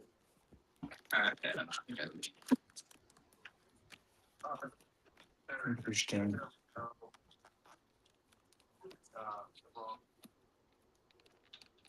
Yeah. So. Oh well. Yeah. No, it works. It works fine for this. Yeah, I guess my phone got too low, and then it kicked me out, and then I tried to get back in. Yeah, your audio was cutting out a little bit, so I think that might have been the power situation too, because of the mic's connected to the phone. Yeah, I had to unplug so I could plug my phone in. So yeah, I'm just on my phone mic now. Oh, good. Man, their stuff's getting wild in the. Yep. Trying to take this lady out. They think she's the witch, but she's not. The other Maria's. Oh, this is the crazy scientist that made the robot lady. Yeah. He's trying to take her out. Yeah. I just on my phone mic now. Crazy. Stacy asked, rate the vacation movies. That's tough. Yeah.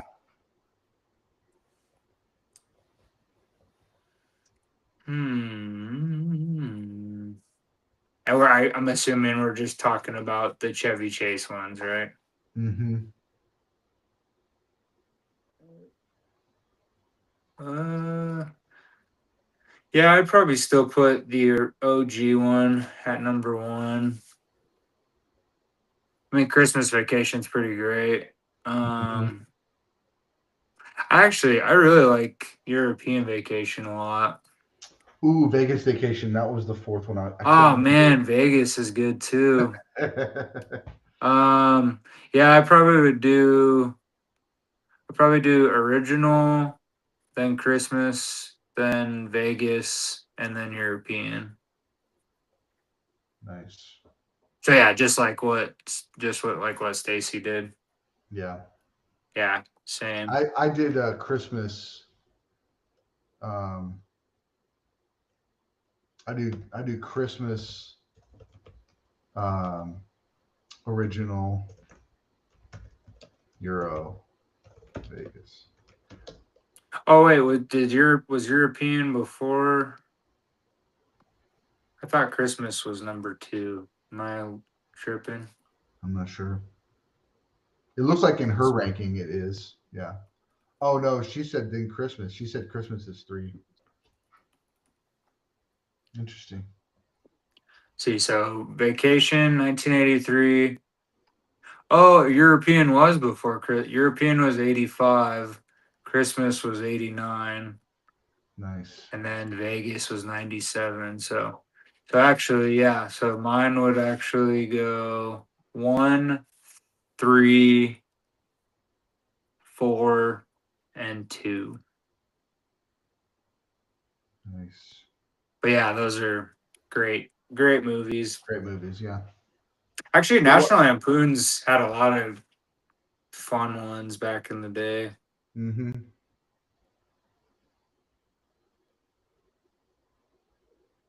The epic conclusion, it seems. The scientist is being attacked by the sun. Yeah, I think mine's like a few seconds behind. Here we go. I'm at 220.11. Oh, okay. No, mine's ahead then. Mine's at 221. All good. That's all right. Yeah, it's like 40-second difference. There's a big cathedral.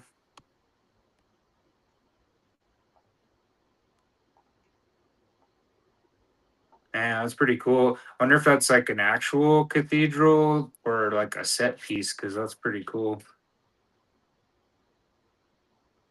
Mm-hmm. Massive. Yeah, it looks massive. Like low tapers fade, massive from like 2 years ago.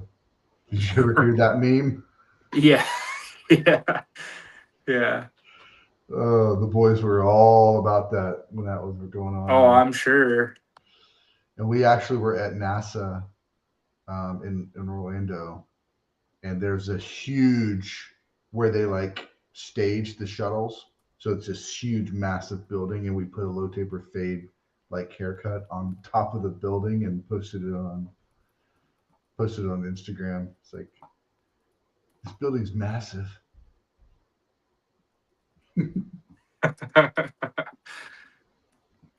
Oh, so you guys went to act the NASA down there? Yeah. Yeah, I've always wanted to do that.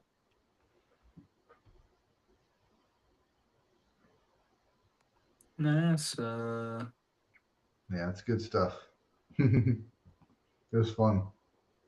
Oh, I bet. That's in Houston. There's one in Houston, yeah, and then there's one in Orlando. Oh, right. Yeah, Houston's where the home base is for the communication, and then Orlando is where they launch from.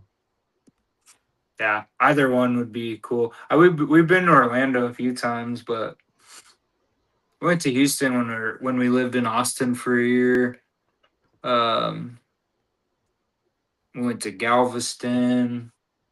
Mm-hmm. I've been to a few places in Texas, but yeah, San Antonio. We went there a few times as well. Yeah, It was fun. yeah, yeah. The Riverwalk's fun. Yeah, well, I mean, I'm sure it's changed a lot over the years, but We have like a mini. I haven't even been to the one here. We have like a mini river walk here in OKC, down by like our Nice. baseball Oh yeah, yeah, field. yeah. Yeah, we've But been I there. have, Bricktown, right?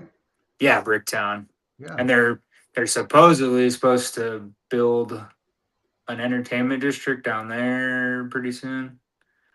Oh yeah, it's cool because it popped up with some other silent films at the end. Nice. Nosferatu, Cabinet of Dr. Caligari, Salt of the Earth. Yep. The Thief of Baghdad. Wonderful. That's crazy that I mean, even back then they had a 2 hour and 20-minute movie. Mm-hmm. Well, that's one thing they got right for 2026. Like movies are not, you don't get hour and a half movies anymore. No. No, they got to make it worth the getting out of the house, you know? Yeah. I'm going to pay for 15, $20 for a movie. It better be worth it, you know? Well, that's why when there is one like The Monkey or Yeah. Primate, like there are movies, mostly horror movies, but yeah, some of Mhm. those come out and they're like an hour and 25 minutes. You're like, oh, perfect. Yeah. Awesome, man. Yeah, that's Good a stuff. fun. Yeah, I hadn't seen that in a long time, so Yeah. A great story about the class, class, like finally at the end being able to work together. That's a nice thing. good, nice message. Yeah. And you think about the time of that period, like right after World War I, before we hit World War II, right? Like it's Right. like crazy. Awesome, man. Well, what you got planned for this week? Anything fun? I got a couple things to get ready. I'm gonna help finish editing our Sam Raimi episode. I'll probably actually just work on that the rest of the weekend. Cool. I'll probably put out a short tomorrow. Um, I got a couple other things. Hopefully, I can get filmed, and then I kind of just focused on working on whatever episodes we got coming up here, Yeah. especially our creator conversations. Just making sure we have all the right questions and stuff. So yeah, Yeah. Jorge Zalapa, we that's going to be a really nice one. But he should be pretty chill. And then Alex Armbruster is also pretty chill. He's been on some of my friends' podcasts before. But yeah, both of those should be really cool. And then we'll get hopefully we'll get most of the rest of the year booked up. So Yeah. That'd be awesome. That'd be yeah, good. just I'm excited. networking. Yeah. And then we'll get with Larry on figuring out the Frightmare plans Yeah, and try to get the crew together, get a head count, figure out what. I mean, I know he goes to that barbecue place, yeah, so with we his can try to. buds. Yeah, we can figure out if that's the place Well, we want to do yeah, it. we could, yeah, I mean, we could do that, or we'll find something, Yeah. even if it's like outside of like out front of the Mhm. convention or whatever. Yeah. But yeah, I think I'm planning on having a lot of people meet up. So, We could well, even. Oh yeah, Laser Wagon also was talking about a hotel room too, so I'm going to talk to Kristen about that. I yeah, don't know. What are you planning to do? What are you planning to do? we'll probably stay with like Jess's aunt. Okay. She's like 20 minutes. Well, we'll probably play it by ear, but I can probably, since Tommy's gonna be in town, um, I can like come over, stay one of the nights with like that way we can like all hang out or whatever. Okay. Um, but yeah, we'll probably. I mean, I have a few options, so Okay. We'll figure it out. but Yeah. yeah, and then I mean, worst case, if it's a good deal, we can all get like hotel rooms and stuff too. But um, I know Jess and I stayed at the Loft the first year we went, which is like Mhm. right around the corner. So that wasn't too bad. We just paid for parking in the garage each day. Yeah. But Because I was thinking it Yeah. might be good if we stayed at one of the hotels, like we could just do the meetup at the hotel, like Yeah. Well, bar or that's whatever, just probably to an make it option easier. too, because Larry, I know he usually stays. He doesn't always stay like right next door, but he's like in that Las Right. Colinas area. Yeah. I think Chris does the same thing. So Cool. either way, but we got a few more We got months, some so time. Yeah. Yeah. Yeah. we'll figure it out. But yeah, it's gonna be pretty epic. So Absolutely. Well, thank you everybody for watching, for hanging out with yeah, us. Absolutely. And for those of you that watch this kind of after the live stream, awesome. Appreciate it. And don't forget to check out movesthatmakeyoupodcast.com. Link is in the bio of our YouTube channel. And check us out. We got episodes every week, and then we have one live stream a month and one interview a month to start 2026. So really excited for all we got going. And thanks, Papa Goss, for being here, buddy. Appreciate you. yes, sir. All right. Hang out later. Talk to you soon. Yeah. Bye, everybody.